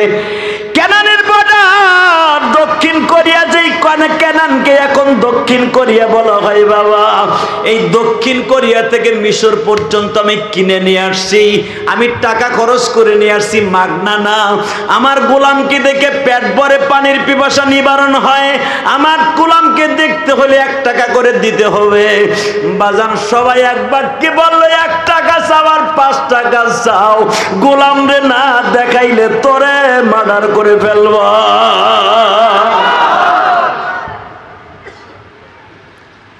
মালিক কয় বাবা টাহার অফার দিছি তাও তো রেডি, এখন কানবেন হাসবেন না। মালিক তাফসীরে মাজারের মধ্যে দেখবেন, মালিক একদিনে ইউসুফের চেহারা দেখাইয়া গুইনা ওই জামানায় 1000 টাকা ইনকাম করছে। এখন মালিক তো গরিব মানুষ, ওই টাকা রাখবো কই? ও তো রাত্রে চুরি করে লই দেবো ডাকাইতে। ইউসুফ আলাইহিস সালাম বলে বাবা আসলে আমার মন বলতেছে তোমারে যারা বিক্রি করছে হেরা কারা, কি তোমার লাগে সম্পর্কে কোনোদিন এখনো আমার বলো নাই। তোমারে 2 সপ্তাহ হয়ে গেল মিশরে আনলাম, এখনো পর্যন্ত তুমি বললা না ওই 10 জন ব্যক্তি তোমার কি লাগে। কিন্তু বাবা আমার মন বলে ওরা মনে হয় তোমার কোনো রিলেটিভ হবে, তোমার আত্মীয় স্বজন হবে। যখন এই কথা বলছে ইউসুফ ধা ধা করে চোখের পানি ছাইড়া দিছে, বলে চাচা আমি আপনাকে বাবার মতো সম্মান করি চাচা, ওরা 10 জন আমার সম্পর্কে কি লাগে কোনদিন আপনি আমার কাছে আর জিজ্ঞাসা করবেন না। আমি আপনার গোলাম, আপনি আমার মুনিব। কিন্তু চাচা একটা কথা মনে রাখবেন, আপনার আমার মালিক যিনি,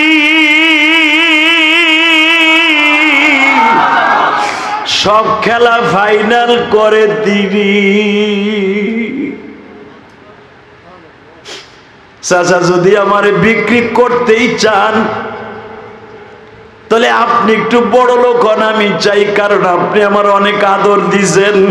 তখন মালিক বলে, মালিকের বিবি বলে বাবারে তোমারে আদর না দিয়া কি করব, তোমারে কেনার পরে খরিদ করার পরে আমি বড় লোক হয়ে গেছি বাবা। বাসেন আমি আর একটু গভীরে নিয়ে যাই, হালিমায়ে সাদিয়া যখন আমার বিশ্ব নবীর নিয়ে তায়েফে গেছে, ও বাবা আগামী 1 সপ্তাহ পরে আমি চলে যাব মক্কা মদিনায় উমরা করতে। বাবা আপনাদের কথা মনে করে নবীর রওজার পাশে দাঁড়ায় সালামটা পৌঁছায় দিব, কাবা ঘর ধরে বলবো মালিক রে তীব্র গরমের মধ্যে মধ্যে তোমার কিছু পাগল তোমার নবীর কথা শুনে কেঁদেছিল। হালিমা সাদিয়া বলেন, আমি যখন মুহাম্মদ কিনে বাড়িতে ঢুকলাম, আমার উটটি আমার বকরির মধ্যে কোনো দুধ ছিল না। আমি যখনই মুহাম্মদ কিনে ঘরে ঢুকছি, আমার উটনি আর বকরির মধ্যে, ছাগলের মধ্যে দুধে ভরপুর হয়ে গেছে। এটা নবীদের মুজিজা। ও বাবা ইউসুফ, বাবা ইউসুফ, তোমার আনার পর আমি এমনি বড় লোক হয়ে গেছে, আমার বেশি টাকা লাগবে না। চাচা, আমারে আপনি বিক্রি করবেন, সেই ন্যায্য মূল্য নিয়ে বিক্রি করবেন। আপনারা সবাই জানেন, ওই যে ইউসুফ মনে কষ্ট পায় বলছিল, আল্লাহ আমার দাম কি 20 টাকা? আল্লাহ বলে, ইউসুফ রে তোর দাম কত আমি দেখাই দেই। এ আমার কলিজার টুকরা ছাত্র ভাইরা, তোমাদের দাম কত তোমরা নিজেরাও জানো না। আমাদের বাবা ইউসুফ, আমাদের বাবা বিশ্বনবী, আমাদের বাবা মুসা, আমাদের বাবা ঈসা, তাদের যেরকম দাম আছে, উলামা ইকরামের দাম আছে, মুসলমানের দাম আছে। মুসলমানের বিরুদ্ধে যেই নাস্তিক কথা বলবে, প্রত্যেকটা নাস্তিকের বিচার এই জমিন থেকে হবে ইনশাআল্লাহ, ইনশাআল্লাহ, ইনশাআল্লাহ, ইনশাআল্লাহ হবে। আমাদের মডেল কোন সরকার না, আমাদের মডেল হলো কোরআন হাদিস। কথা ঠিক না বেঠিক? ইউসুফ আলাইহিস সালামকে বিক্রি করার জন্য মাঠে উঠাইল উলামা ইকরাম জানেন। ইউসুফ আলাইহিস সালামকে ইউসুফ বল শিখাই দিলেন, চাচা আপনি যদি কিছু পয়সা পাইতে হয় তাহলে একটা কায়দা শিখিয়ে দে, কায়দায় করলি আপনি দাম চাবেন না, খালি শুনবেন কত দিবে। আপনি দাম চাবেন না, দাম চাইলে ঠকবেন। তো প্রথম আসছে রাজা বাচ্চার ছেলেরা, আইসে বলে, তোমার দাম কত? গোলামের দাম কত? আপনি কত দিবেন স্যার? আপনারা দেখেন না, এই যে হুজুরা যখন বাজারে যায়, হুজুরের কাছে দাম বেশি নাই, কিন্তু হুজুর আপনার কাছে কত দাম চাও, হুজুর কত দিবেন আপনি কোন? হুজুর তো হুজুর চিন্তা করে, আমি ইমামতি করি কেমনি কই 1000 টাকা, হালাকে মাছের দাম আছে 700 টাকা। হুজুর প্রথম চলে কয়েছে, দেখেন 1200 টাকা দিয়ে হে গই রেখে হাটুর দাম বাড়ছিল।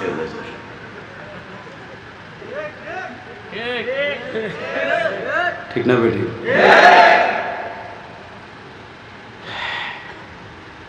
চাচা আপনার দাম চাইবেন না, আপনার দাম কত কয় খালি শুনবেন। রাজা বাচ্চার ছেলেরা চাইছে, বলে মানে একটা গোলামের দাম কত? কয় কিনবেন স্যার? আমি আপনার কাছে দাম কি চাম, আপনারা কোন স্যার? 1000 নিয়ে যান। না স্যার, লাইন ছাড়েন।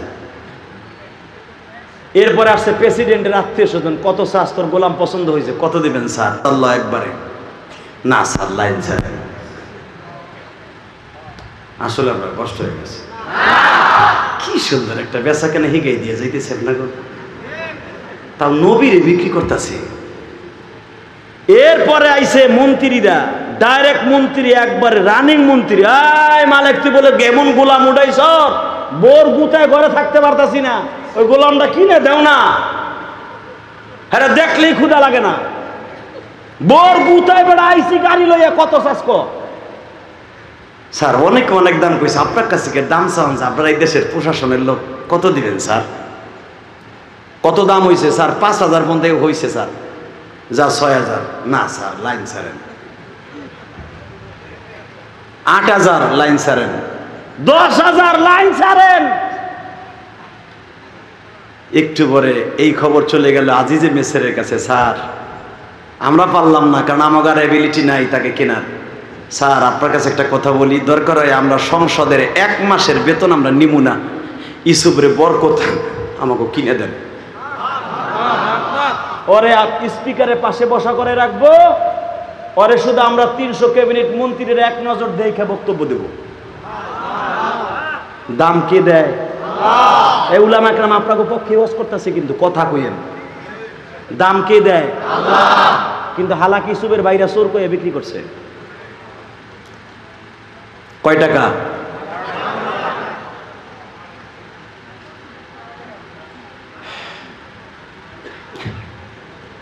আপনার আমার দাম কত আপনি নিজেও জানেন না। লা তাকুমু সাআ হাত্তা ইয়াকুলুর রাসূল আল্লাহ আল্লাহ। একজন মুমিনের দাম কত জানেন? মুসলিম শরীফের হাদিস, বিশ্বনবী বলে ওই সময় পর্যন্ত কিয়ামত হবে না যতদিন পর্যন্ত একজন মুসলমান আল্লাহকে একবার ডাক দিবে। আপনি নিজেরা তো ছোট মনে করেন, ওই যে যেগুলা বাঁচার লেগে দাঁড়িয়ে থাকছে ওইগুলোর দাম না থাকতে পারে, কিন্তু আপনার আমার দাম আছে, তার কাছে আছে। এই আলেমরা জীবনে দাড়ি কেমনে ছাছে, কিভাবে ক্লিনশিপ করে আজও পর্যন্ত দেখে নাই, শোনে নাই। সে নাবালেক অবস্থায় হেফজোখানায় গেছে, আলেম হইয়া এখনো পর্যন্ত রসুলের সুন্নাতটা পাইলে রাখছে, লাইনে রাখছে, কত সুন্দর সাবান দিয়ে রাখছে, তেল দিয়ে রাখছে, দাড়িগুলোর আশ্রয় এত সুন্দর করে ভাও করে রাখছে। এ গোদাম নাই দাম আলো যেটা বাঁচার লাগে দাড়ি ছাছে ওইটা। এই মুসলমানে বলে, এই জন্যই তো পচা ডিম হওয়া। ঠিক আছে, থ্যাংক ইউ তোমার। এই মুসলমানের সন্তান, ভালো করে বুঝো, পুরা কোরআনটাই রাজনীতি। ইউসুফ আলাইহিস সালামের ঘটনা আল্লাহ দিয়া কি রাজনীতি খেলা খেলতেছে তাকায় দেখেন। আজিজ মিসরের কাছে যে সব 300 ক্যাবিনেট মন্ত্রী বলতেছে, স্যার আপনার কাছে আমাকে দরকার হয় 1 মাসের বেতন আমরা নিব না, কিন্তু 1 মাসের বেতন দিয়ে সংসদের ইউসুফরে কিনে দেন, ইউসুফ নামে গোলামরা কিনে দেন। আজিজ মিসর বলে, কি বলো তুমি, বলো কি ছাতার মাথা, 1 মাসের বেতন দিয়ে তারা কিন্তু একটা গোলামের ছাতা।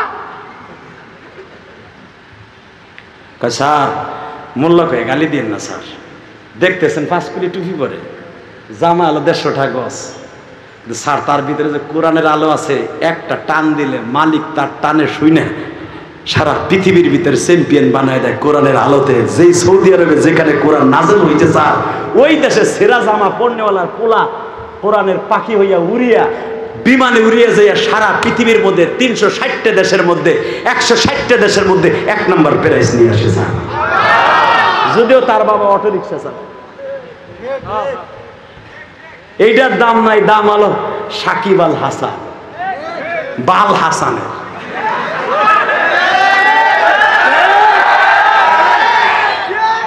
কথা কর না কেন, আস্তে কথা বলে লুলো ইমর।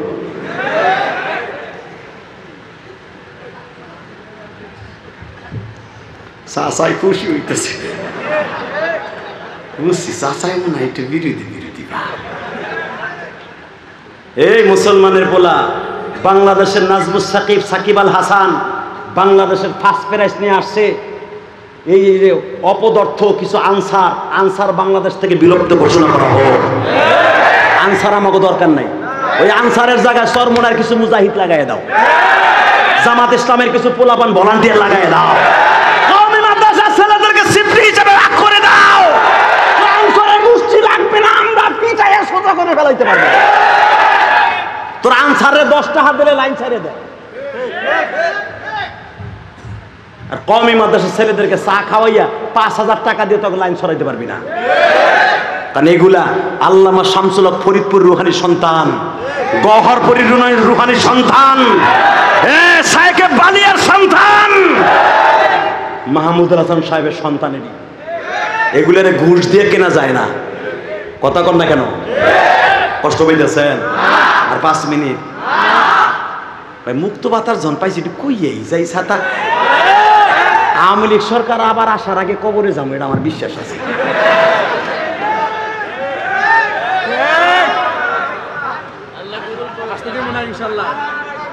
এই মুসলমানের বলা ভালো করে বুঝো, জমিনের মালিক কে? ইজ্জত কে দেয়? ইজ্জত কে নেয়? এইটা আমার বিষয়, এইটা খালি এইটা পকেটে নিয়ে যায়।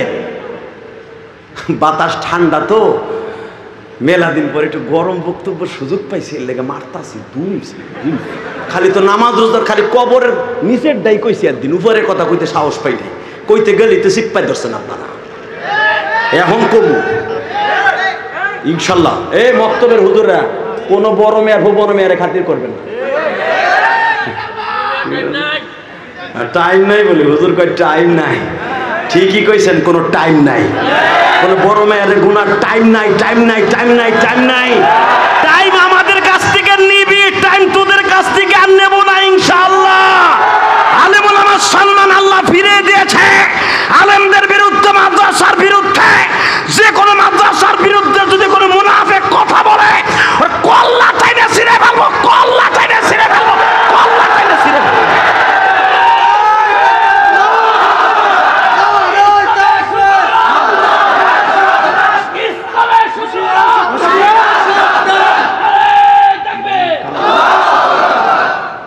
মারহাবা বল, 2 মিনিট কথা কই।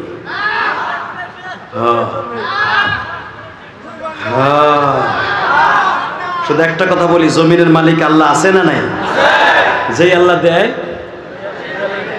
নে আছে না উনি? আজিজি মিসর কি সাতার গোলাম দেখেন না, আমাকে তো এইটাই কয়, হে আমাকে মসজিদের হুজুর মাদ্রাসায় জাকাতের টাকা চলে, আমি চেয়ারম্যানের টাকা। আবার কি কথা কইছে আমার নেতার বিরুদ্ধে? আমার নেতা বঙ্গবন্ধুর বিরুদ্ধে কথা কইছে? তোমার বঙ্গবন্ধুর ভাস্কর যখন গলায় রশি বাইন্ধে টাইনা ভাঙছে, এখন কেমন লাগে? খারা খারা সিএনও বাইর করে সিঙ্কিং পাকা করছে। আমরা যখন বলছিলাম যে এটা বানায়েন না, এটা অসম্মানী হবে, তখন আমাগো দেশদ্রোহী বলে, আমাগো বাংলাদেশের রাষ্ট্রদ্রোহী বলে আমাদেরকে গালি দিছে। এখন যেটা খারা খারা প্রস্তাব করছে দেওয়া হবে, গাঞ্জায় টাইনে উঠছে। গাঞ্জা খোর ছাড়া অত উপর উঠতে পারে না, কারণ গাঞ্জা খোর যখন গাঞ্জার পিনি কর উঠে জায়গা, তখন ও 30 হাত না, ও 30 মাইলে উঠতে পারে। ও কি মাথায় যে চিন্তা করে, সাহস কতবার চেনটা টান দিয়ে খুইলেই বয়া পড়ছে বাবন ব্যাপারীর মতো। কি জিটটা লইয়া উঠছে, চিন্তা কয় পুটলা খাইছে। তবে এই কাজটা ঠিক হয় নাই। আপনি যা কিছু বলেন, হ্যাঁ মূর্তি ভাঙার অধিকার আপনাকে দিয়েছে, কিন্তু যেভাবেই হোক সরকার যখন এটা বানিয়েছে এইভাবে সারা দুনিয়ায় তুমি ফরজ তরফ করে এই কামটা করা তোমার ঠিক হয় না। সারা দুনিয়া দেখছে না ওরে, হাসতে যে বুঝছে কি কইছে। যাক আল্লাহ হেফাজত করুক, যেখানে আমিন। হাসির ছলনায় কথাগুলা নিয়েন না, কথাগুলা দিলের কানে শুনেন। কথা বলবার কয়েক মিনিট, এই আল্লাহ সম্মান দেয়, আবার পচা ডিমও মারায়, মনে থাকবো তো ওয়াজ। হ্যাঁ, আজিজের মেসের কুত্তে কুত্তে আইছে। আজি মেসের এর আগে সালে মোকাদ্দের একটা জব শুনে নেন আমার কাছ থেকে, বানানোর কথা আমি বলে, কারণ আমার সামনে যে আজরাইল গুলো চাইয়া রয়েছে, এই যে আলেমুল আমাদের জেল খাটছে মিডিয়ার কারণে। মিজানুর রহমান আজহারি দেশ ছাইরা পূর্বাসে কাটাইতেছে মিডিয়ার কারণে। মিজানুর রহমান আজহারি হয়তো এই দেশের একদিন হিরো হয়ে আসতে পারে, আসবে, অচিরে আসবে, দেখতে পারবেন, আসবে আসবে ইনশাল্লাহ। যারে সম্মান তোমরা কমাইতে চাইবা, উঠাই দেবেন কে? অপেক্ষা করেন। আজিজি মেসের প্রথম তার বউরে পাঠাইছে, ম্যাডাম একটু যাও তো, উচিলকেম পাকা চি চি। মন্ত্রীরা মন্ত্রীর বেতন দিয়ে কিনতে চায়, যাই দেখো কি গোলাম এটা আসছে আমাদের দেশে। জুলাইখা দেখে ইলা ইলাহা ইল্লা আনতা সুবহানাকা ইন্নী কুনতু মিনাজ জালিমিন। বাচ্চা কি তোমার টাকা গাহে যদি ব্যাংকে টাকা না থাকে, আমার অন্তত 250 ভরি স্বর্ণ আছে, এইগুলো শুদ্ধ লয়ে যাও। আমার মন মতো আল্লাহু আকবার না হবেন তো আজ আমি আর করি না। وتعز من تشاء وتذل من تشاء بيدك الخير إنك على كل شيء قدير।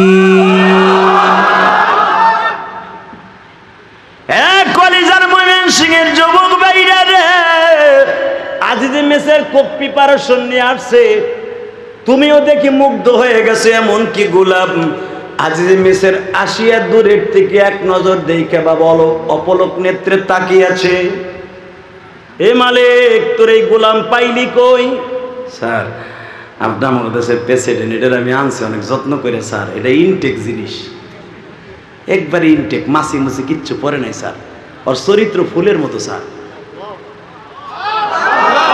যাকে চেহারা বেশি ভালো থাকে ওকে প্রেমের অভাব হয় না, শরীরে আই ওকে গাড়ি করে ঢুলে পড়ে।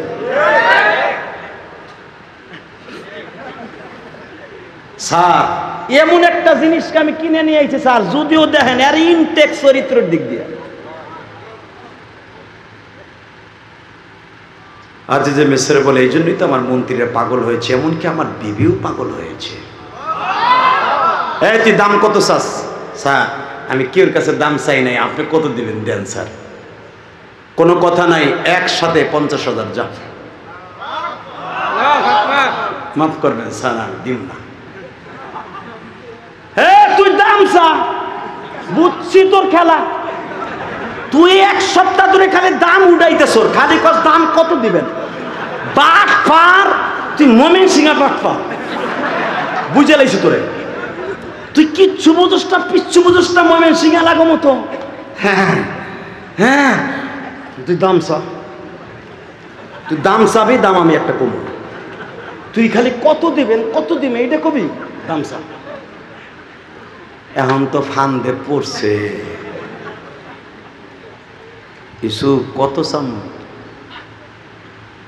ইসুফের কাছে জায়গায় কত চাম। আল্লাহু আকবার। ইসুফ তুই হিগাই দিছিলি যে দাম চামু না, এই পর্যন্ত উঠছস তোর 20,000 50,000, এখন দাম চাইলে কত চামু? 1 লাখ না, কত? কন আমার ওজনের স্বর্ণরূপা দ্বিতীয়।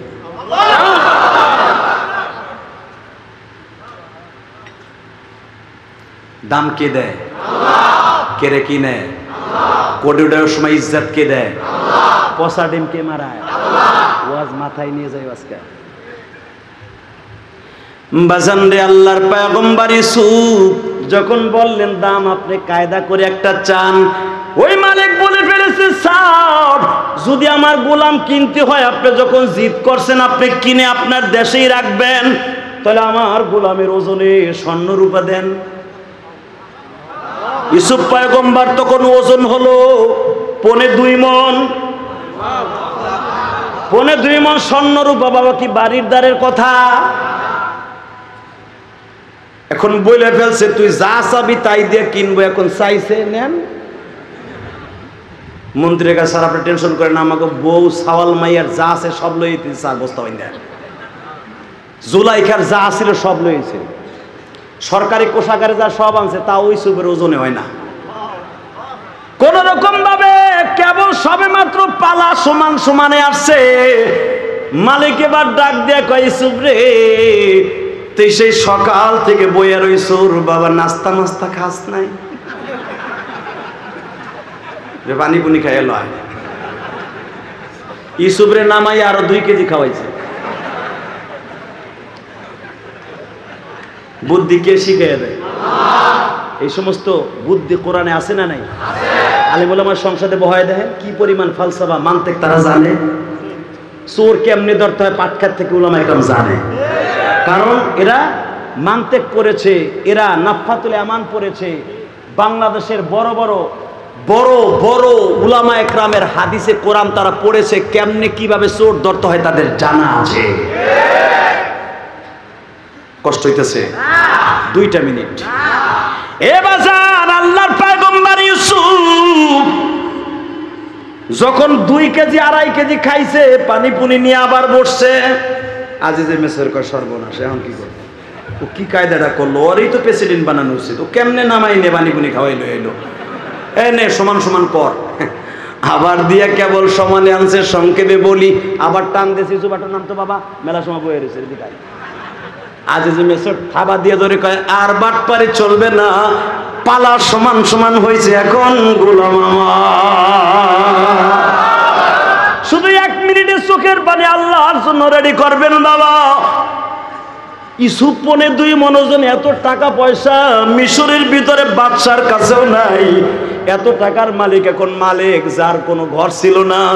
যখন টাকা পয়সা গুলা বস্তা বাইন্দে ঘরের মধ্যে, হঠাৎ করে মালিক ডাক দিয়ে কয় ও আজিজে মেসের, এই 1টা মাস আমার ইউসুফরে আমি লালন পালন করছি স্যার, টাকা পয়সা আমার লাগবে না, টাকাও লয়ে যান, ইউসুফরেও লয়ে যান, বিনিময় শুধু একটা জিনিস আমারে দেন।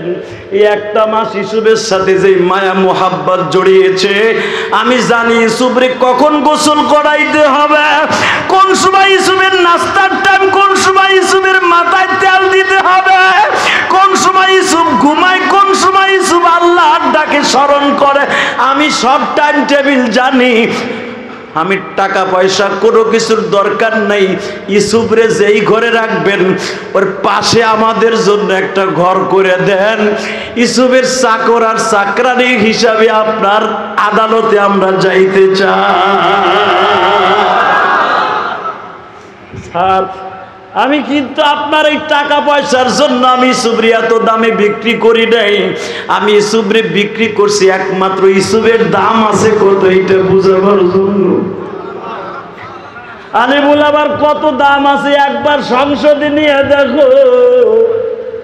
আমি কসম করে বলতে পারি সারা দুনিয়ার ভিতরে বাংলাদেশটা একটা দামি দেশ হয়ে যাবে। লিল্লাহে তাকবীর। চান না? চান? ইনশাল্লাহ বলেন, ইনশাল্লাহ বলেন। নাহিদার আসিফ যদি বাংলাদেশে অল্প বয়সে বাংলাদেশের মেন সেক্টরে বসে বড় বড় মোড়কদেরকে চালাইতে পারে, মাদ্রাসা উলামা ইকরামকে চালাবার এবিলিটি আল্লাহ তাদের দান করেছেন। শুধু আপনাদের খেদমত আরজ করবে এই আলেম উলামাকে বাঁচাই রেখে তাদের ইজ্জত আবরুকে জমিনে টিকাই রাখার জন্য দরকার আছে না নাই? আপনাদের এই সমিতিটা টিকাই রাখার দরকার আছে না নাই? এই সমিতিটা যদি না থাকতো, এই রায়মান উলামা পরিষদ যদি না থাকতো, আমাদের মতো এই বক্তা এই গরমের ভিতরে আনতে পারতেন না। আব্দুল আলমিনের মতো বক্তা, আমার মতো বক্তা, আপনি মঞ্চে আইলে ওয়াজ শোনাবেন এই গরমে, এত দায়টা কি নাই? আল্লাহ অনেক ভালো রাখছে আমাদেরকে। ওই আপনাকে এমপি মন্ত্রীর সাথে অনেক ভালো আছি, কারণ ওদের ঘুষের টাকা সুদের টাকা মানুষের মাথায় বাড়ি দেওয়া টাকা, আর আমাদের হলো রক্ত পানি করা পয়সা, অনেক কষ্টের টাকা। ওই যে দেখে আসছে ইব্রাহিমি কোটি কোটি টাকা খরচ করে মসজিদ করছি, মাদ্রাসা করছি, কাউরে বলি নাই এক বছর সিমেন্ট আমারে দেন। 4 কোটি টাকা খরচ করে আল্লাহর একটা ঘর করছে, মসজিদ ঘর করছে। জিজ্ঞাসা করেন, দেখে আসছে। মাদ্রাসা করছি, কাউরে বলি নাই এক বস্তা সিমেন্ট আমি ইলিয়াস রহমান জিহাদি দেন। আমার সমালোচনা দূরের থেকে করতে পারবেন, কিন্তু আমার কাছে যখন আপনি যাবেন তখন বুঝতে পারবেন এই লোকের টাকাগুলো কোথায় যায়। প্রত্যেকটা আলেমুল আমার টাকা আল্লাহ রাস্তায় যায়। মুমতাজের টাকা এমপি মন্ত্রী হিসাবে কামাইয়া ওর বাপের মাজার করছে, আর মণ্ডপ জয় মণ্ডপ ঘর করছে। আর উলামা ইকরামের টাকা দিয়ে দেখবেন খালেদ সাইফুল আইবি, মামুনুল হক, হাফিজ রহমান সিদ্দিকী, বাংলাদেশের সমস্ত সুপারস্টার বক্তাগুলি, এই যে আব্দুল্লাহ আলামিন আসতেছে, প্রত্যেকটা বক্তার এক একটা তিনখানা আছে। আমাদেরকে 5টা টাকা দিলেও আল্লাহ রাস্তা খরচ হবে। অতএব আপনাদের কাছে আমি 2টা হাত পাইতে বলছি, আমি মাহারা, আমি এই যে আগামী মাসের এই যে আর তো একটা দিন পরেই আগামী মাস শুরু, আগামী মাসের 12-13 তারিখ মক্কা মদিনায় চলে যাবো যে আল্লাহ যদি নেয়। আমি যদি একটা লোক পাই, আমি আল্লাহকে সাক্ষী রেখে বললাম ওই লোকটার চেহারা আমার বুকের মধ্যে নিয়ে যাব। সর্বপ্রথম আল্লাহর ঘরটা ধরে বলবো, আল্লাহ আমি তীব্র গরমের ভিতরে উমরায় আসার আগে ওই লোকটার চেহারা দেখে আমি যা চাইছিলাম তাই পাইছিলাম, ওই লোকটার একবার হলো উমরায় আসার তৌফিক দান করুন। আমি কথাটা বলবো, ওয়াদা দিয়ে গেলাম। আল্লাহর একটা বান্দা লাভ দিয়ে দাঁড়ায় বলতে পারবেন এখানে কি 12,000 পিস, 12,000 পিস মাত্র, 1% উপরে এই উলামা পরিষদের একটা ঘর করবে, ইসলামী পাঠাগার, যেখানে লক্ষ লক্ষ টাকার কোরআন হাদিস থাকবে। আমি পরবর্তীতে আসলে এই ঘর হওয়ার পরে এই রুম সাজাবার জন্য যত লাখ টাকার কিতাব লাগে আমি করে দিয়ে যাবো ইনশাআল্লাহ। শুধু একটা কথা বলে দিয়ে যাবো, 12,000 ইট কোনো ব্যাপারই না। জান্নাতের একটা ইটা রূপার, একটা ইটা স্বর্ণের। যদি জান্নাতের পাঠাগার আপনি দেখতে চান, আল্লাহর একটা বান্দা দাঁড়ায় বলবেন, হুজুর 12,000 ইটা তো 12 পিস, 12,000 পিস না, 12,000 পিস কয় হাজার? 12,000ই তো। কয় গাড়ি? 6 গাড়ি ইটা। আল্লাহর কোন ওলি আছেন কি এখানে? আমি ওয়াদা দিয়ে গেলাম, মাত্র যদি 6 গাড়ি হয়, 6 জনে দাঁড়ায় বলেন, হুজুর আমার জনম দুঃখিনী মা নাই, আলেমুল আমার ডাকে সারা দিয়ে আমার মায়ের জন্য, আর আমি উমরা করার নিয়ত করে আসছি, আপনি যদি আল্লাহ এবং আল্লাহ রসুলের কাছে বলেন আমি যেন উমরায় যাইতে পারি, আমি যেমনি হোক যত কষ্ট হোক প্রথমে 1 গাড়ি ইটা আমি দিব। একজন আল্লাহর ওলি লাভ দিয়ে দাঁড়ায় বলেন তো, হুজুর আমি 1 গাড়ি ইটা দিব। 6 জনের ভিতরে প্রথম আমার বন্ধু কে হবে? আমি আপনার চেহারাটা আল্লাহর ঘরের সামনে যে বলবো, বলেন তো কে দেবেন 1 গাড়ি ইটা? বলেন 1 গাড়ি ইটা। গাড়ি কয় হাজারে? 2,000-এ। ফাউন্ডেশনের জন্য জায়েদ লাগে, আনিস কাকা দিবে বিশিষ্ট ব্যবসায়ী। নারায় তাকবীর। কই আনিস সাহেব কই? ফাউন্ডেশনের জন্য যত ইটা লাগবে